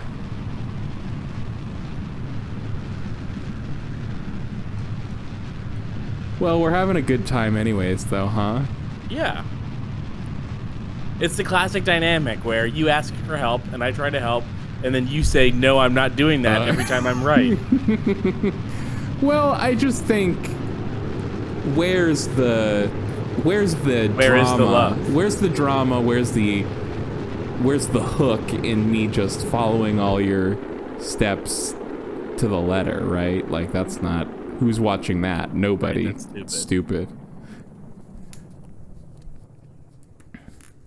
Dan, you're going just 5-6 times too fast, unfortunately.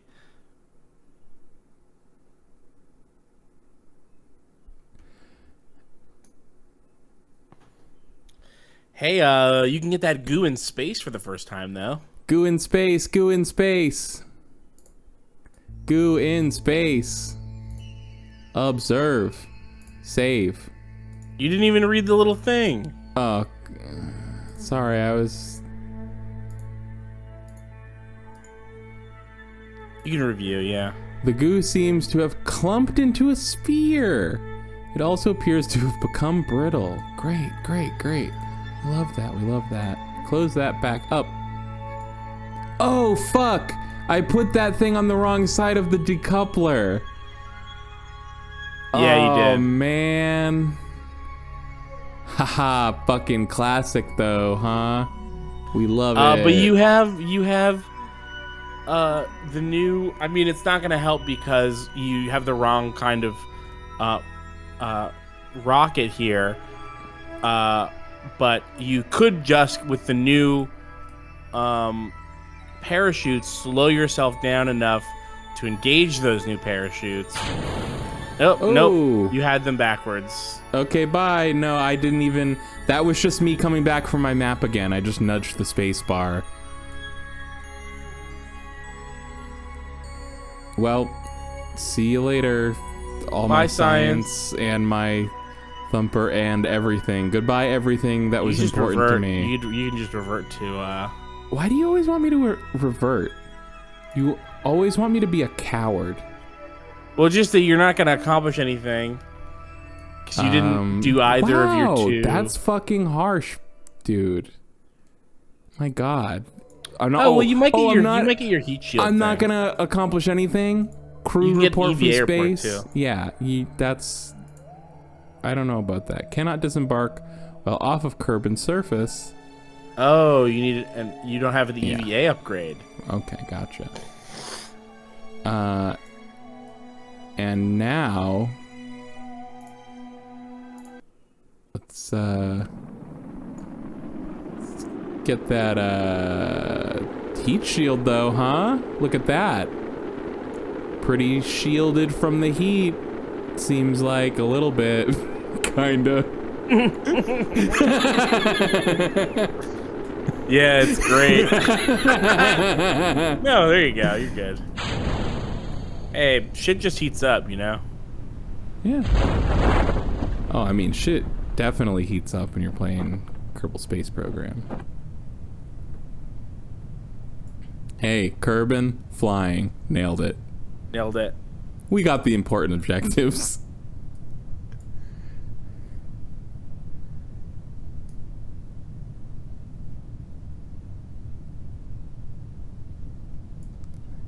You should open to the parachute. So dark. Can't see. Yeah, you can definitely 4 times it. No, because there's nothing you can do anyway. I can do this. Surf.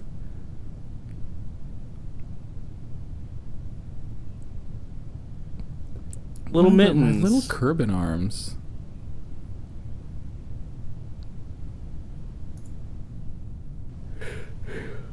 Wow, even a little guy like me can go to space. Wow. That's what they think every time. It's like, Jebediah, you've been to space 100 times. Oh my god, even a little guy like me. Even a little guy like me can go to Jebediah, space. you're literally the only person on the planet who's allowed to go to space. Wow, they said I'd never make it, but here I am, and I keep making it. Here I am making it over and over again. No one ever even had to rewind to time, you know, over and over and over to make sure I didn't die. Nice parachute dick. What's up? What's up? Huh? That's content burgered up is please help us. Burgered up is, or is it parachutedick.info? Is it 2 titties with a banana? Huh? Think about that. Wow. You didn't even consider that. I did, but I couldn't figure out how to say it. And now the balls are so big and the dick so tiny.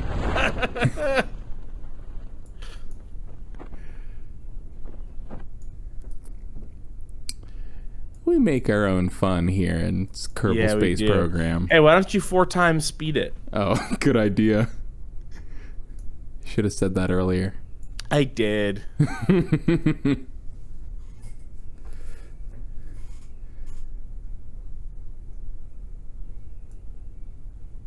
Look how good 3 parachutes is. It's so good. It's also very slow. Safe. Yeah, so safe, so slow.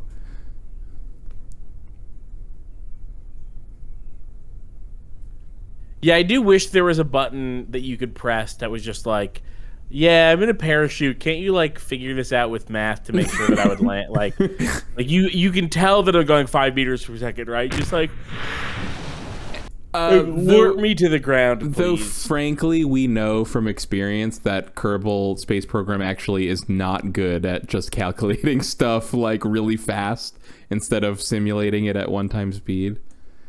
Fair. Damn, it was so fucked that you had that science and you just lost it. Hey, that's not nothing. No. And we got all these parts back and everything. No XP gain. Are you fucking kidding me? Bullshit. Yeah. Do an orbital flight. You'll definitely get 1 star. Oh, yeah. Oh, God. Why didn't I ever think of that? Why didn't I think of doing an orbital flight? Do you wanna do my idea for how to build this rocket? God, well, geez, it really seems like you're not gonna fucking get off my D until I try it your way. Hey, do you want to test the decoupler landed? Is landed we can't because we have 2 active. Oh, fuck. Is landed the same as not taking off yet? Yes. Nice. Yeah, you could just put the decoupler on a pod on the lander and hit spacebar, and then you get it. All right. So we're taking this part off.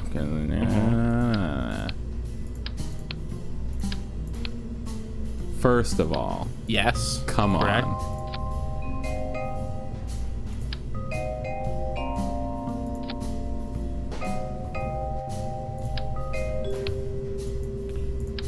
What? Okay, ironically, I have to attach it so I can detach this. So, here's the thing. Oh! It's hidden now. Yeah, it shrouds it. Sick. Yeah. So, now the Thumper has to lift all of this fuel, so it'll go slower. Yeah, okay. And basically, the solution to this space puzzle is, if you're still going too fast at the height, then just add more fuel to the tower. Seems like a boringly level-headed way to do Kerbal Space. Jebediah would never be that meticulous. So, well, it does seem boring and level-headed until you consider that the reason to do it right is to get the money and the science to buy crazier parts to do stupider stuff with. Like the thing that I'm doing now is I'm building a goo farm with a go-kart made of tea. Oh. See, look how much slower you're going. Yeah, it sucks. Going slow. No, it's good. That's fucking good. It's fucking stupid. But we're not gonna make it. Well, go to the map view and look at the peak of your thing and see. And so it's just like, is this? Oh, you can't see. Yeah, look at that. It's growing. Where'd my sound go? Oh, we ran out of fuel. That's where the sound went. Oh, yeah. You can see in the map view your amount of solid fuel. So it looks like maybe it's a little bit too... I mean... Not quite. I think you just got to take off one of these things of fuel. Close. And you'll get it. But you could probably land this if you wanted to get the science and land. And you've got the whole just barely missed it, really. You get the whole solid fuel or liquid fuel jet to use if you wanted to. Oh, to just like... Yeah. Goodbye. While you're here. Yeah, look at that. Now you can use your science. You could maybe use your booster a little bit to stay aloft.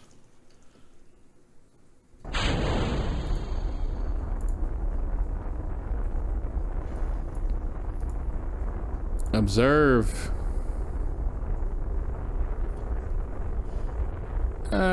Maybe I'll observe it when it's higher up. I'm not actually in space yet. Should I, like... You're already falling. What? Okay, no. Sorry, I thought you were falling, but you're... I don't think you can get this... Kerbals never say fall. Not sure you can get to space. But you've already got... doubting me! Well, sorry, what I meant to say is... I'm not sure you can get to space and have the fuel to land. You're almost there. You're almost in space. Yeah, go for it. Why not? You've got plenty of fuel left, actually. Plenty. It's crazy how high you can get if you're not trying to go into orbits. So you're like flying at a 30 straight angle. up, yeah. So I reset it? Yeah, you reset it. Reset? Observe. Not high enough. You're just barely there. It's like 55 Reset. is about right. You're getting a little slow there. Uh-oh.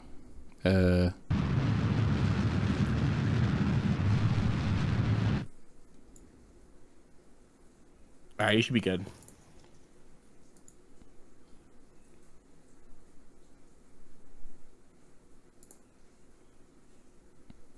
Boo! Ooh. We hate it. I said about. We hate it. Maybe the whole bar is up. I thought the very end of the bar here was out of the atmosphere, but maybe not. Maybe just extremely thin atmosphere.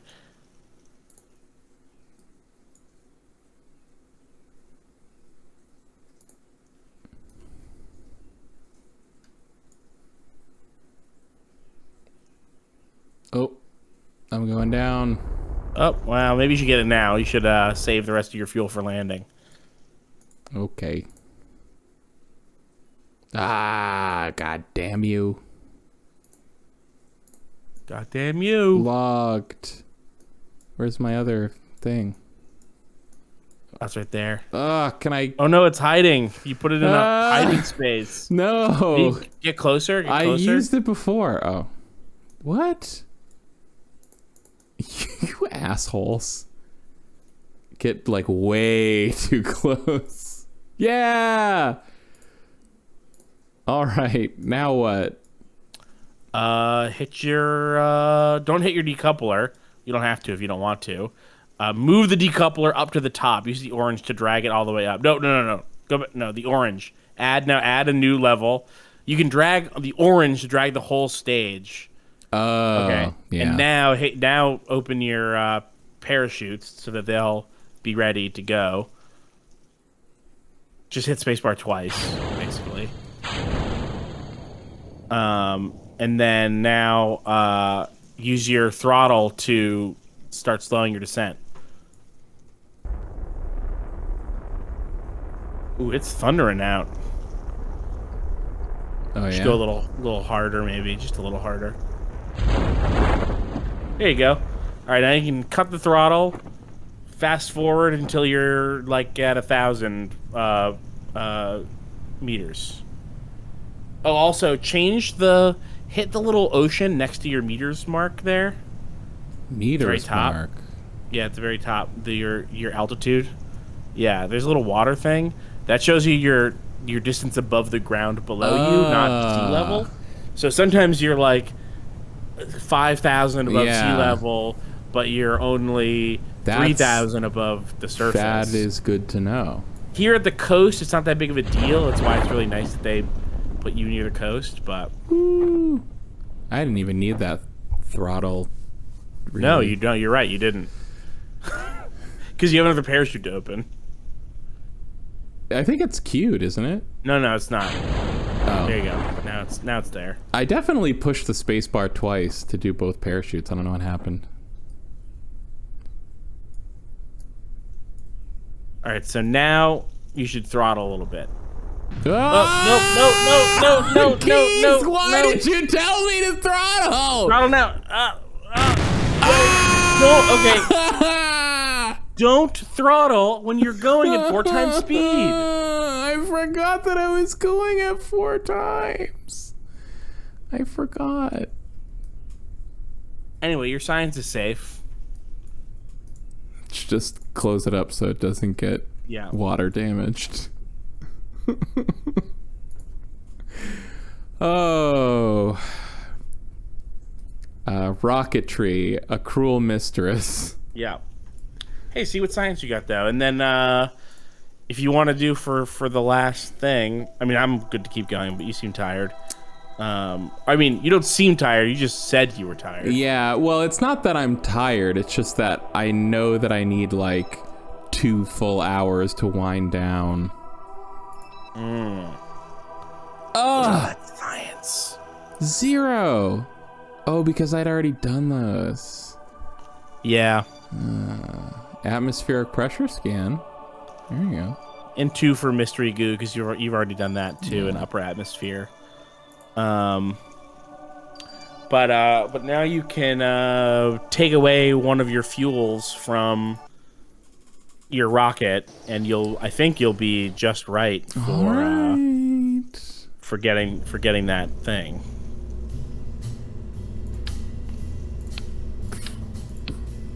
For the record, I don't think so. Why not? I think it'll be too heavy. You were almost there last time. Each one of those tanks is like half a ton.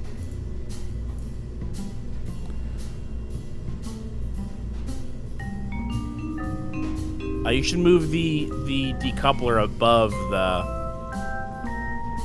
parachutes because you don't want to decouple unless you have to. I grabbed the orange this time. You did. Nice job. Orange, you proud of me? I am, yeah.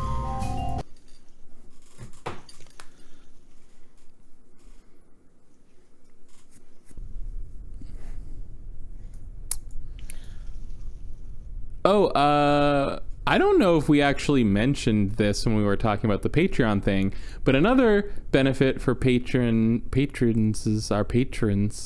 is that we have the first recording session of Metal Gear Solid 3 up, and that's not going to be out publicly for until we finish the game. So yeah, that is a huge benefit, I think, to patrons. The new way that we do things in order to make uploading videos more consistent and finishing games not take 2 years.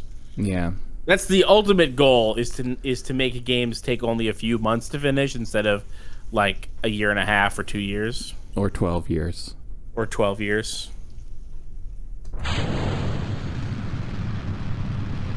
I like the smoke effect. That was not always there, was it? When you take off. Yeah, it's the more powerful the rocket, the bigger the effect. What's the RCS roll? RCS is you can get a little monopropellant jets to push you into place. So it's basically instead of using the SAS uses rotors to spin that spin to give you movement. The RCS uses little pistons to oh my god, it's happening. Yes, nice. It was all thanks and you to me. You doubted me. You legitimately doubted me. All thanks to me. Can I let go of this thing now? If you want to. Later. And now you can do whatever you want with all this fuel you've got. Woo! What are you trying to do? You trying to go to space? I was trying to get that other this thing here. Oh yeah, what is it? It wants you to... I can make it. I can. There you go. Fuck Nailed yeah! it. Kill it. Let's go. Science. It ticked on, but then it ticked off. I think it counts. Oh wait, I don't know. That's a good question, actually. This is not going to get me anything, but it's fine. Ooh. It will get you something now that you're in space. Yeah. Sick. And this Get up close. This still hates me. Still hates funny. me. Yeah, I sort of felt like it stays ticked once you get it. I thought, but maybe I'm wrong. We'll know when you survive. Yeah. We'll know when you survive this. So okay, so I've I think made the mistake of not being clear here. Don't use your booster when your parachutes haven't opened up. And also don't use it when you're fast forwarding. because essentially what's going to happen is you're going to slow yourself down before the parachute has finished slowing you down. So you're going to waste fuel that you need for your landing, just like slowing down how fast your parachute's open. Look at that. You got it again. Got what again? You got one of these? Yeah, you got it again, yeah. Nice. You should slow yourself down a little bit. You should, oh, God. Oh, no. That was wrong. Oh, no. Yeah, I think you're going to need to eject here. Eject what? Press spacebar. That's like pushing you down. Oh, my God. Oh, I can't believe that you did that. Did what? I don't know what I did. You were getting too fast in your re-entry. You weren't slowing yourself down. Well, you literally just told me don't use your thrusters until your parachute's open. Well, no. Don't you after you've used your thrusters. Sorry, after you've engaged your parachutes, don't use your thrusters when they haven't opened fully. I said fully, meaning when they're in that state of like,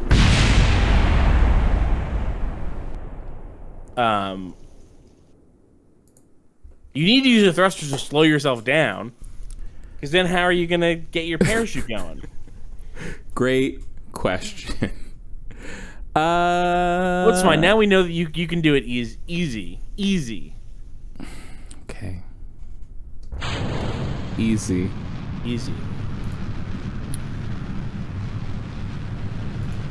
Should press your SAS there. You're lucky that this is extremely stable. Well, hey, luck or nothing. I am an engineering genius. 2 sets of fins. Thank you. All right, you can get rid of that thing now. This? Thumper. Did I already get the Yeah, thing? you already got it, yeah. Okay, sweet. And now you can get the other one. And stop being 4 times speed, though.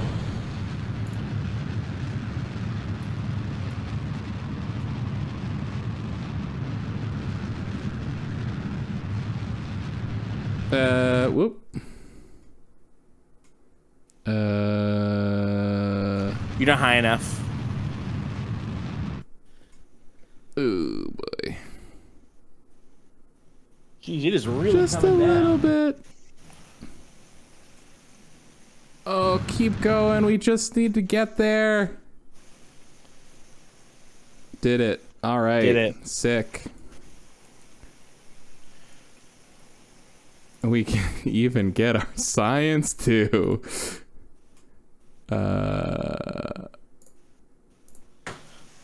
You can get the science in space if you wait a sec. I don't. Yeah, you're totally. You're going super fast right now. All right. Oh, I am going fast. Yeah. Okay. Hit your map.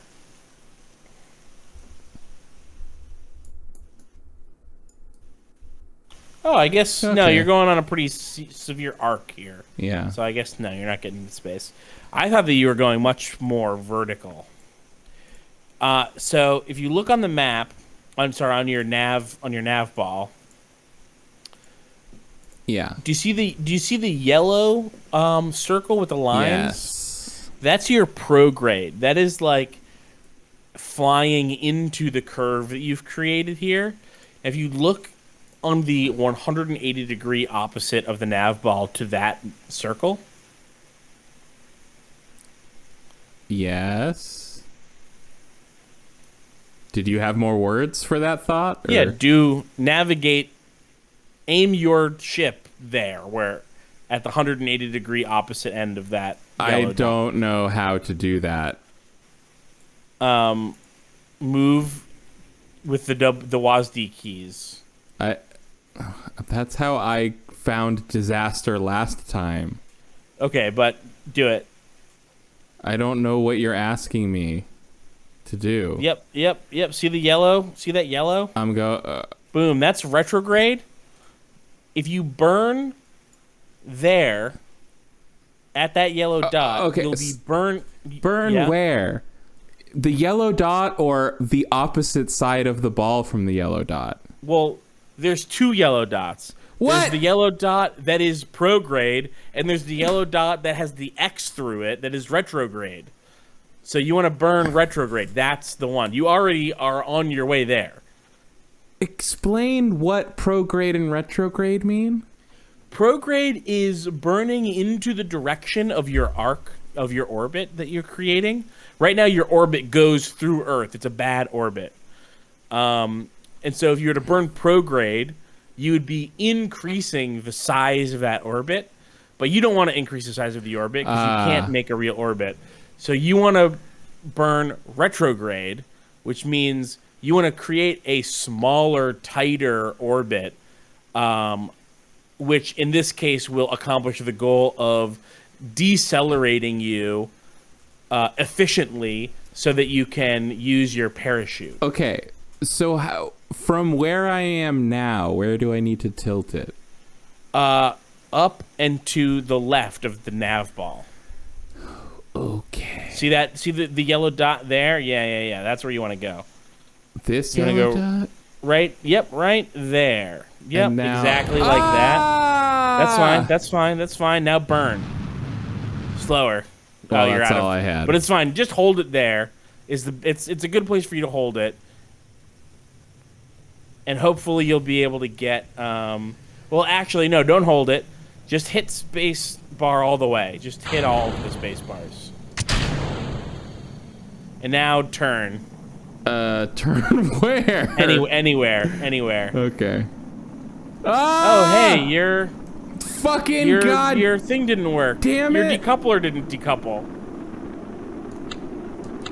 Why didn't your decoupler decouple? And that's gonna be the end of our Kerbal stream for tonight. Oh, well, you might end up... Why don't you just flail around? Flailing around will help.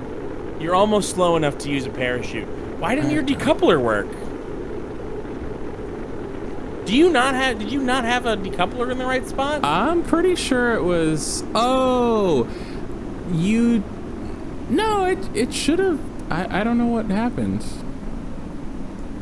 Oh well. Goodbye! I'm curious. Where is your other decoupler? Up here.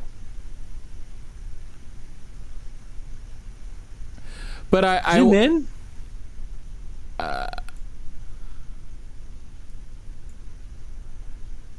It's under the bay, the science bay. Right click it. Decoupler, and you hit the thing that just says decouple. Is it like is it just not like stuck not in working? The science bay? Did the science bay like attach in a weird way? Huh. I don't know. That should have worked. I don't know. No, but we did all we could do. Well, maybe we'll do another one of these. Yeah, I had a lot of fun Kerbaling. Is that true? Yeah. Who doesn't love the Kerbals and their space program? I do. And I do as well. Well, we'll do another one of these. This'll probably go on YouTube. This is YouTubeable. Yeah. About making history expansion and about breaking ground. ESA missions. All types of Kerbal stuff available. Kerbal Space Program available now. Rich mod community, as you can probably imagine. Oh, yeah. I never really thought about that, but of course, yeah, that makes sense. Yeah. There's a huge mod community. I think a lot. I don't run with any mods. I run totally vanilla Kerbal. But I think that there's plenty of people who consider a lot of mods like essential to the game. Do you have any examples of like popular ones? I know that there's mods that like give you like better control over things. Oh, that's one. Tweak scale. Oh, that seems like one that people like a lot. Oh, just literally make things bigger and smaller. Yeah, of course. Yeah. Mech Jeb. Like I think a lot of the a lot of the like mods that people consider essential are there's no description in this description. Utility. It seems like it turns Jeb into a robot. And some people make their Kerbal look like this, apparently. Yeah. Oh, it's so much. Whoa. What in the hell? Yeah, this is one that I've wanted to look at. That's so wild. What? Is this like a make the game look like Eve thing? Oh, environmental visual enhance. Okay. I wish they gave samples. It looked so convincing as like a thing related to Eve Online. Near future spacecraft parts. Yeah, like you fucking know what the near future I've had this is. idea a bunch of times in the last decade, but I had it again because I saw Eve on Steam, and I've always been like, wouldn't it be the most insane series to like go into Eve and figure out what the fuck Eve is and like try to play Eve? I am like constantly wanting to play Eve. Yeah. The real problem is like it's a lot of the like moment to moment gameplay of it is pretty not so compelling. But I think it would be interesting to even have to figure it out on stream. That's that's the name of the series, Eve apostrophe N. But I saw it on Steam, and I saw like apparently a lot of people who play Eve are like really mad about like recent changes to Eve. That makes sense. Yeah, when I last poked my head in on Eve, it was like over 5 or 6 years ago at least, or maybe even more, but they were just adding in like a lot of cosmetic stuff, and there were like Eve players are seemingly constantly doing like player protests where they go and like fuck up some aspect of the game on purpose in well, the thing that seems genuinely bad that people were complaining about and like mass downvoting the game on Steam over was like they did a lot of what I think you could handwave as like balance changes that seemed to like make it a lot harder to play the game for free. Well, where it was like they made like this certain kind of ship more expensive to get. They made a lot of the things that you can do to earn in-game currency give you a lot less of that currency. Gotcha. And so it's like it is longer and harder to earn these ships that they also like nerfed the damage of. So it's basically a lot of stuff to encourage people to pay more real money for better kinds of ships by making it harder. Oh no! To get stuff for free. No, bad. Yeah. Bad. So it seems like a pretty legitimate thing to be upset over. Yeah. And also people are mad about how the game still costs $20 a month to play, making it the most expensive subscription MMO. I did not know that. Yeah. Wow. Yeah, I still thought WoW was the holdout at $15 a month. No. Apparently Eve is the most expensive. Well, I guess they have to gouge the people that are paying because of all the people who play for free by being Eve tycoons. I guess. That's the other thing they did was they made it harder to. They made it take a lot longer to earn the money to buy time. Oh, Kerbalized SpaceX. Great. Yeah, we love that. I love this. This fucking. They all explode. Yeah, I was gonna say now you can explode SpaceX's rockets yourself. Yeah, they all technically work, but they just blow up. And there's no given explanation. If you just leave it on the launch pad, it'll just spontaneously combust. The lithium ion will ignite. You have a countdown to when you'll have a Kerbal on Mars that is mechanically impossible to meet. Oh god, yeah. The entire goal of the game is to get to Mars, and when you get there, you realize there was no point. The end. The thing I saw. All right, I'm leaving now. The thing I saw going around recently was Elon Musk saying, like, by 2021 we'll have landed someone on Mars. And that was like, you know, like 10 years ago. 8 or 10 years ago or something. And it's like, this guy hasn't even, I'm pretty sure he has not done like anything, a low Earth orbit yet. I'm pretty sure. Well, I mean, they have those satellites up. That's in a way. Okay, satellites, yes. Yeah, but they're not people. A rocket, yeah. It's just. Although I guess if you've got a satellite in orbit, something had to put it in orbit. Yeah. Yeah, they can definitely. They have proven they can get devices in orbit, though I don't know that they have ever had a person in there. But whatever. Fucking. The combination of how eminently pointless it seems to go to Mars, with the fact that Elon Musk has already stated his intent to he has already declared he has already declared independence from Earth preemptively. He said, when I go to Mars, we will not be holding ourselves accountable to any Earth laws. Cool. Very awesome. Thanks. That's something Elon that you want to Musk. say. Person of the year. There's only two things that someone would say that for: to get around labor laws, to have space slaves, or to get around sex laws and have sex slaves.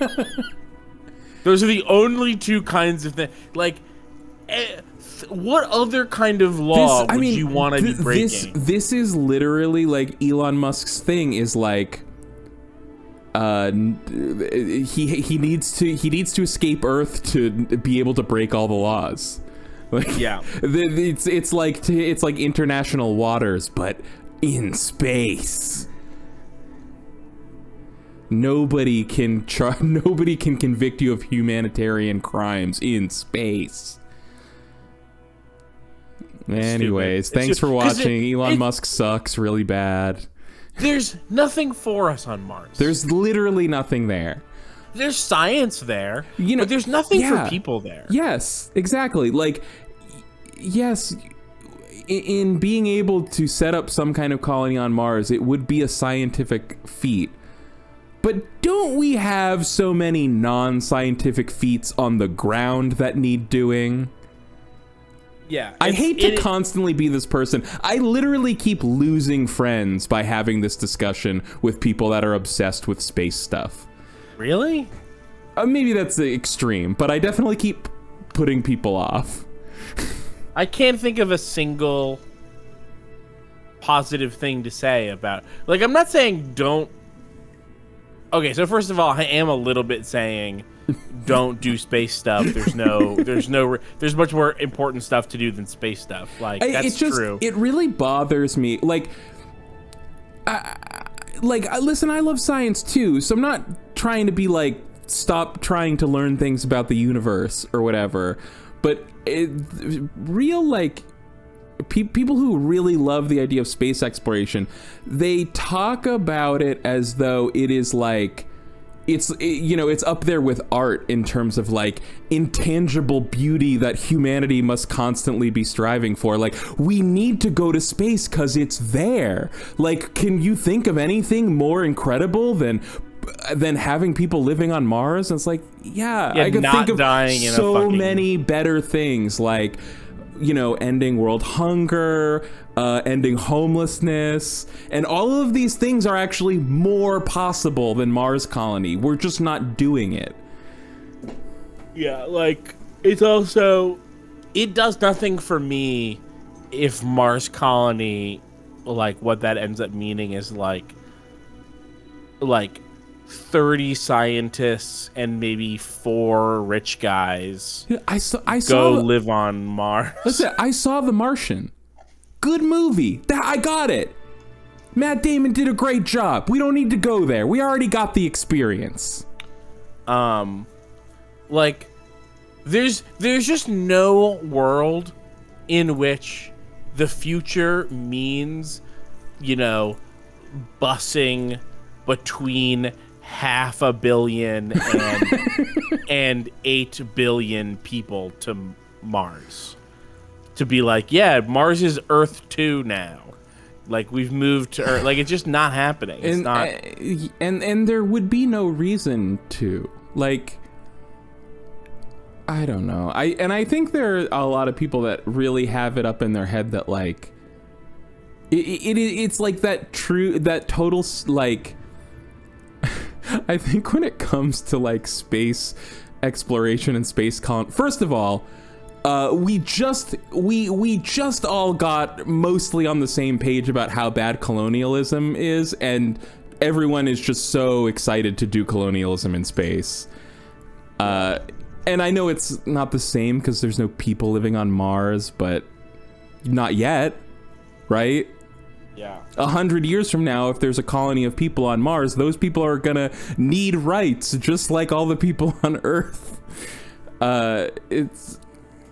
Too bad. But the thing, it's like, I think people get in their head this idea of, like, resources are running out on Earth, we're destroying the Earth, and they really do, like, Interstellar style, like, think that going to a new planet with more resources is a solution, and it's literally not, because we would, even if we could find a place like Earth that actually is usable to humans, which we have not found, we would just repeat the whole thing, the whole cycle. Just stop fucking up the Earth. Well, that's I mean, especially the only because solution. If you're only two kinds of people are gonna go to Mars, right? It's gonna be, a bunch of extremely smart scientists or whatever, and also the worst people in the world.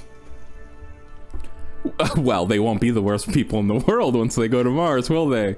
Right. Yeah. So that is just like a slight silver lining is we'll start anyone our own rich Space enough Australia.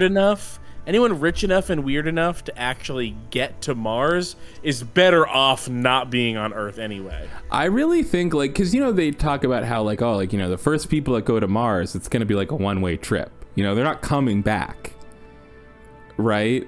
Like, right. So this is the idea. Is like the first step is getting people that are just going to go to Mars for the rest of their life. But those people are still going to be able to communicate with Earth. And I feel like it's almost inevitable that all of these people will become wildly miserable once they realize, like, what a total pointless hell they've signed themselves up for life. Assuming it all goes well. It reminds me of, like, this current trend in, like, technology consumerism, where the people who are rich enough to be able to afford the, like, top of the line, like, future tech are sort of like there's like a cognitive dissonance that is keeping them from seeing, or at least making them pretend that they don't see that all that stuff, like, sucks shit and isn't good. Like, VR is mostly bad. There's some interesting things about it. Smart house stuff is so boring and useless and annoying. And there's so much of it. There's so much absolute horse shit, schlock in the smart house genre of technology. Even the good stuff isn't that good. What's that? Well, okay, I was going to say even the good stuff's not that good. I shouldn't talk like I'm an expert in smart home stuff because I don't keep up with it because I don't care about it at all. But I did work for, like, a home automation company for a brief time. No, you're right. The good stuff is not that good. Like, the best stuff is, like, having an app to turn on your lights. Yeah. Like, that's really still the most useful thing that smart house stuff well, I think the more... and then AI is the other, like, really big one. Like, AI is, like, basically a big scam. Hopefully. It's basically best case scenario, it's a huge scam. What's that? Best case scenario, AI is a huge scam. Yeah. The worst possible outcome is that real AI is possible. Sure, but I don't believe that that's the case. Right really now, either. I think that AI is like now. It is designed by people who believe in real AI, to look as close to that as possible. When really it's like Wizard of Oz, like cranks and pulley. Like it's just like the best at tricking you into thinking that it's real AI. And so, but the point is, like, you know, when I see like rich content creator smart house people who have like bet their personality on that sort of technology, and I'm like, I got a USB surgically implanted into my fingertip or whatever, bro, that those people are real. Or like I got like what is like an NFC like chip like in my hand like, to open my nightstand, you know? You know, like, how often have you said this shit? Like, oh, I got base model Xbox One. I bought it too soon. Should have waited a year for the better Xbox. I know. You should have waited another few years for the better finger USB. So that's the bottom. The bottom of this list is the Xbox One. It's a perfect example. The middle of this is like getting a bunch of smart home stuff before smart home stuff is any good. And then like now you're at like, oh wow, you have really risked something to put a USB in your finger. Yeah. The top of this list is, I went to Mars thinking it was the future, but now I'm stuck in a desert planet. Like, it is the buying the first gen Roomba of like mixed with a tattoo. Oh my god, like, it is the space travel version of getting a first gen Roomba. Yeah. And the thing about having a first gen Roomba is that they're expensive trash. That is not what being on Mars forever is. Right. Blade Knight says it's extremely easy to put an NFC in your hand, though. You can do it yourself. But then what? Then you just have an NFC in your hand. I've never used NFC for anything. Hey, Amiibos. Ever. What's that? Amiibos. Okay, that's true. 3 times I used an Amiibo, and I could have done without it. And I definitely didn't need a hand Amiibo. Yeah, and for me, the big revelation of like the home automation stuff is like, you know, because I think you imagine like, oh, you know, maybe in the future, you know, everyone's gonna have a smart home and all our lights are gonna be programmed to exactly the way you want them at what times or whatever. Like, it turns out that you can't. There's no actual way to schedule a home in that way without it becoming literally one of your major hobbies, to like constantly be messing with it. Like, okay, I did the dishes and I put the kids to bed and I started the food that I'm gonna take for lunch tomorrow, and now I'm gonna sit down at my computer for an hour and update all my like lighting routines, because it turns out that we thought we want the lights on every day at like 5:30 when people come home, but sometimes you know, sometimes Liz comes home at 4:30, a little bit earlier, and then she can't figure out how to turn the lights on, and sometimes no one comes home on day, and then our lights are on all night, and it's just like, it's never ending. It's one of these things where it turns out the perfect solution to this problem is just whatever room you want to be lit up, you just put a switch on the wall in that room and it just turns the light on. It's the same thing of like my cousin bought a house, and his new house has a Wi-Fi enabled oven, and now he can make sure that his oven is off from work. But also it could turn itself on at any time. Yeah, but now he's always checking to make sure his oven is off. And we have been socially conditioned to see things as convenient, that have not proven themselves to be convenient. Yeah. I think the one that I talk about that is sort of controversial is that like having Bluetooth earbuds is not convenient in all, like not especially, no. It is like, is it convenient to not have a wire in your pocket? Like, of maybe course. I guess like it's not. Well, it's definitely faster to not have to untangle something. Right. But then, like, you have to not lose two individual things. You have to keep these things charged because they will lose their charge. Just the simple fact that it, like, Bluetooth is not a great technology. It does work. No. It's not awesome. Yeah. So, like, sometimes my Bluetooth headphones, I just can't get them to connect to my phone. Like, it doesn't always happen. Sometimes I just flip the headphones on, they connect to the phone automatically. That happens most of the time.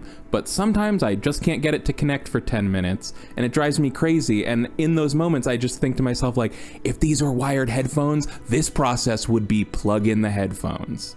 Yeah.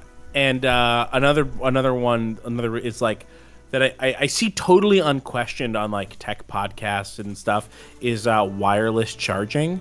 Wireless charging is so annoying. you have to make sure it's in the right spot. You can't bump it or it'll stop charging. And it's slow. It's slower than normal charging. I think it's probably worse for your phone, but I don't know. But then also be convenient if you have a permanent spot where you just plop your phone down. It works. But you can't. But the thing is that it's just like proximity to a like a magnetic coil, right? So it's like you plop it down, but it's gonna be plopped down in the right spot, right? Like I Apple also heard even it's like massively inefficient too compared to regular charging. Like Apple had promised, like, hey, we're gonna come out with a dock where like you can just put it down anywhere and it charges. And it turns out even Apple promising that they were gonna do that turned out to not really be true. And that there's like still a bunch of dead spots on this thing that don't charge. And I don't know exactly about this because I don't follow wireless charging stories because I hate them. But it's like it's still gonna be plugged into the wall. You now have this like big base that you have to like carefully put your phone onto in order to get it to charge in the right spot. It's slower. That's the thing that's crazy to me. It doesn't save you an outlet. It takes up more space. No, it's literally you can't charge your phone and use it. Yeah, it literally just saves you the convenience of it gives you the convenience of not having to plug the phone in. That's literally all it is. I think that there's a lot of things that you could say about Wall-E and what it's doing that is like annoying and frustrating and not like a good way to handle a warning of a future. Are you talking about the movie? It's like, what's that? The Wall-E, the movie? The Pixar movie? Yeah, the movie. Yeah, the movie. I love that movie. Like, I don't think that being like people not plugging in their phones or using like Bluetooth headphones is like going to make everyone like a disgusting fat person that needs to sit in a hover chair all the time.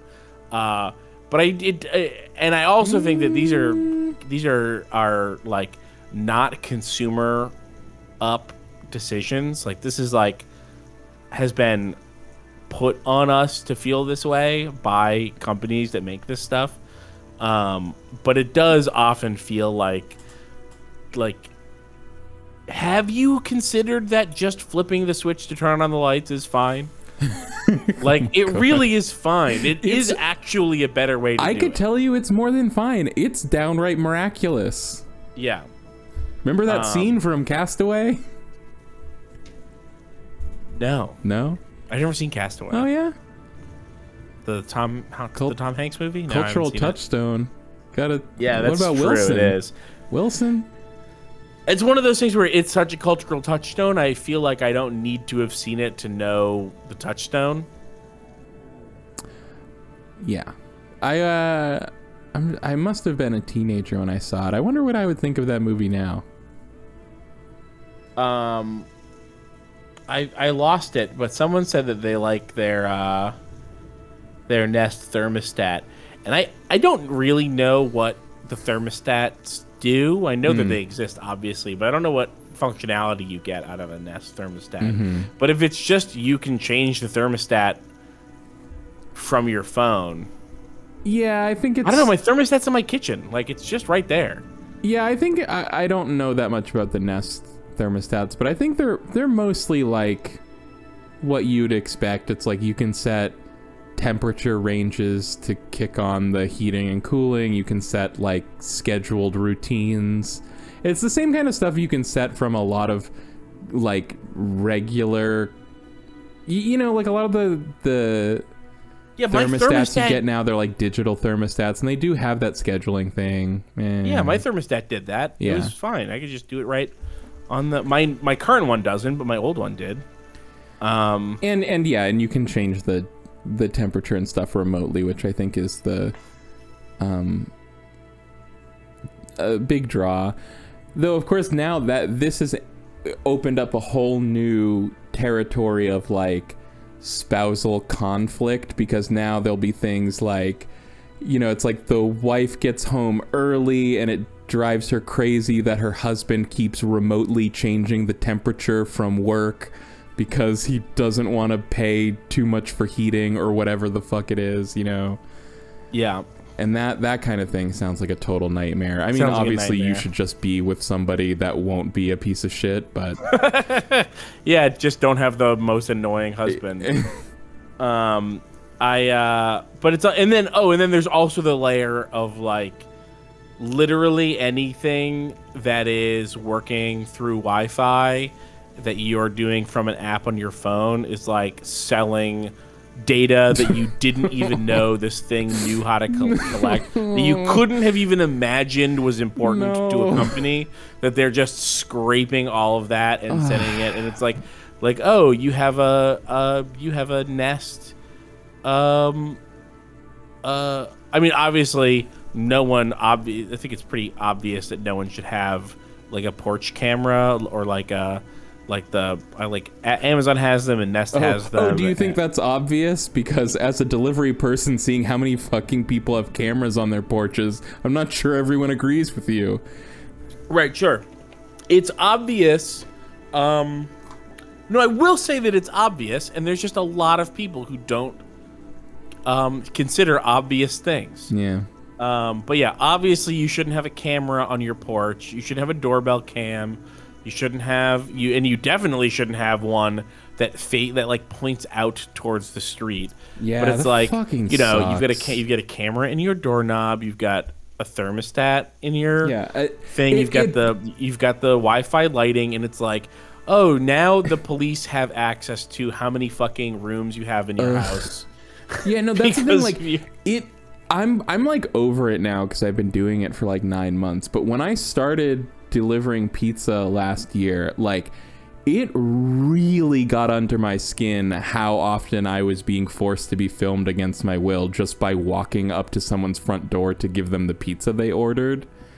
You know, like, yeah, it's disgusting. And then on top of that, yeah, the fact that it's like, apparently we're just cool with the fact that people just have cameras pointed out at the sidewalk to just record everything that happens in front of their house in public space. It's totally psychotic. It's this sort of thing that reminds me bitterly of the brief moments of hope before, like during the last couple Democratic primaries, where like people were like, it felt like people were interested in, it felt like broadly there was a cultural interest in better kinds of politics. Yeah. And how hollow and untrue that was, that we are now, ouch.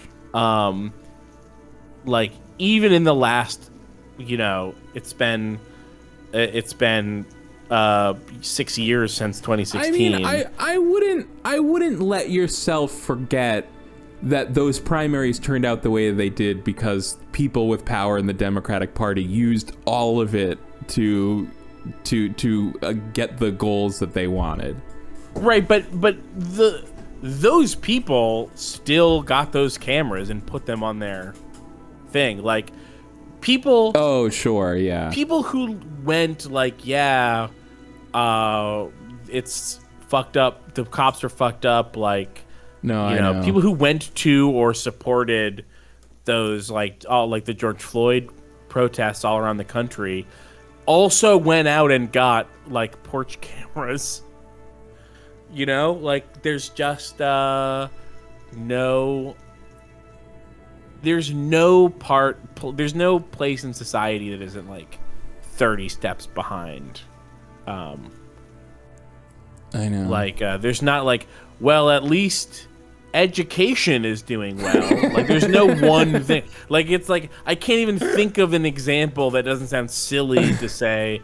Like, well, at least the funding for the military is lower than ever. California's got a bill for a 4-day work week. Yeah, they got a bill. Is that something? No, it's not. I mean, if it would be great, but then you're saying like the area that we're doing well is that 1 out of 50 states passed like a good like 4-day work week bill. Well, on that cheery like note, it's the worst time in a decade. It's the worst time in a long time to be alive. You know, in queer in any way, especially trans. Like it's like it feels like you think so? Yeah, I think so.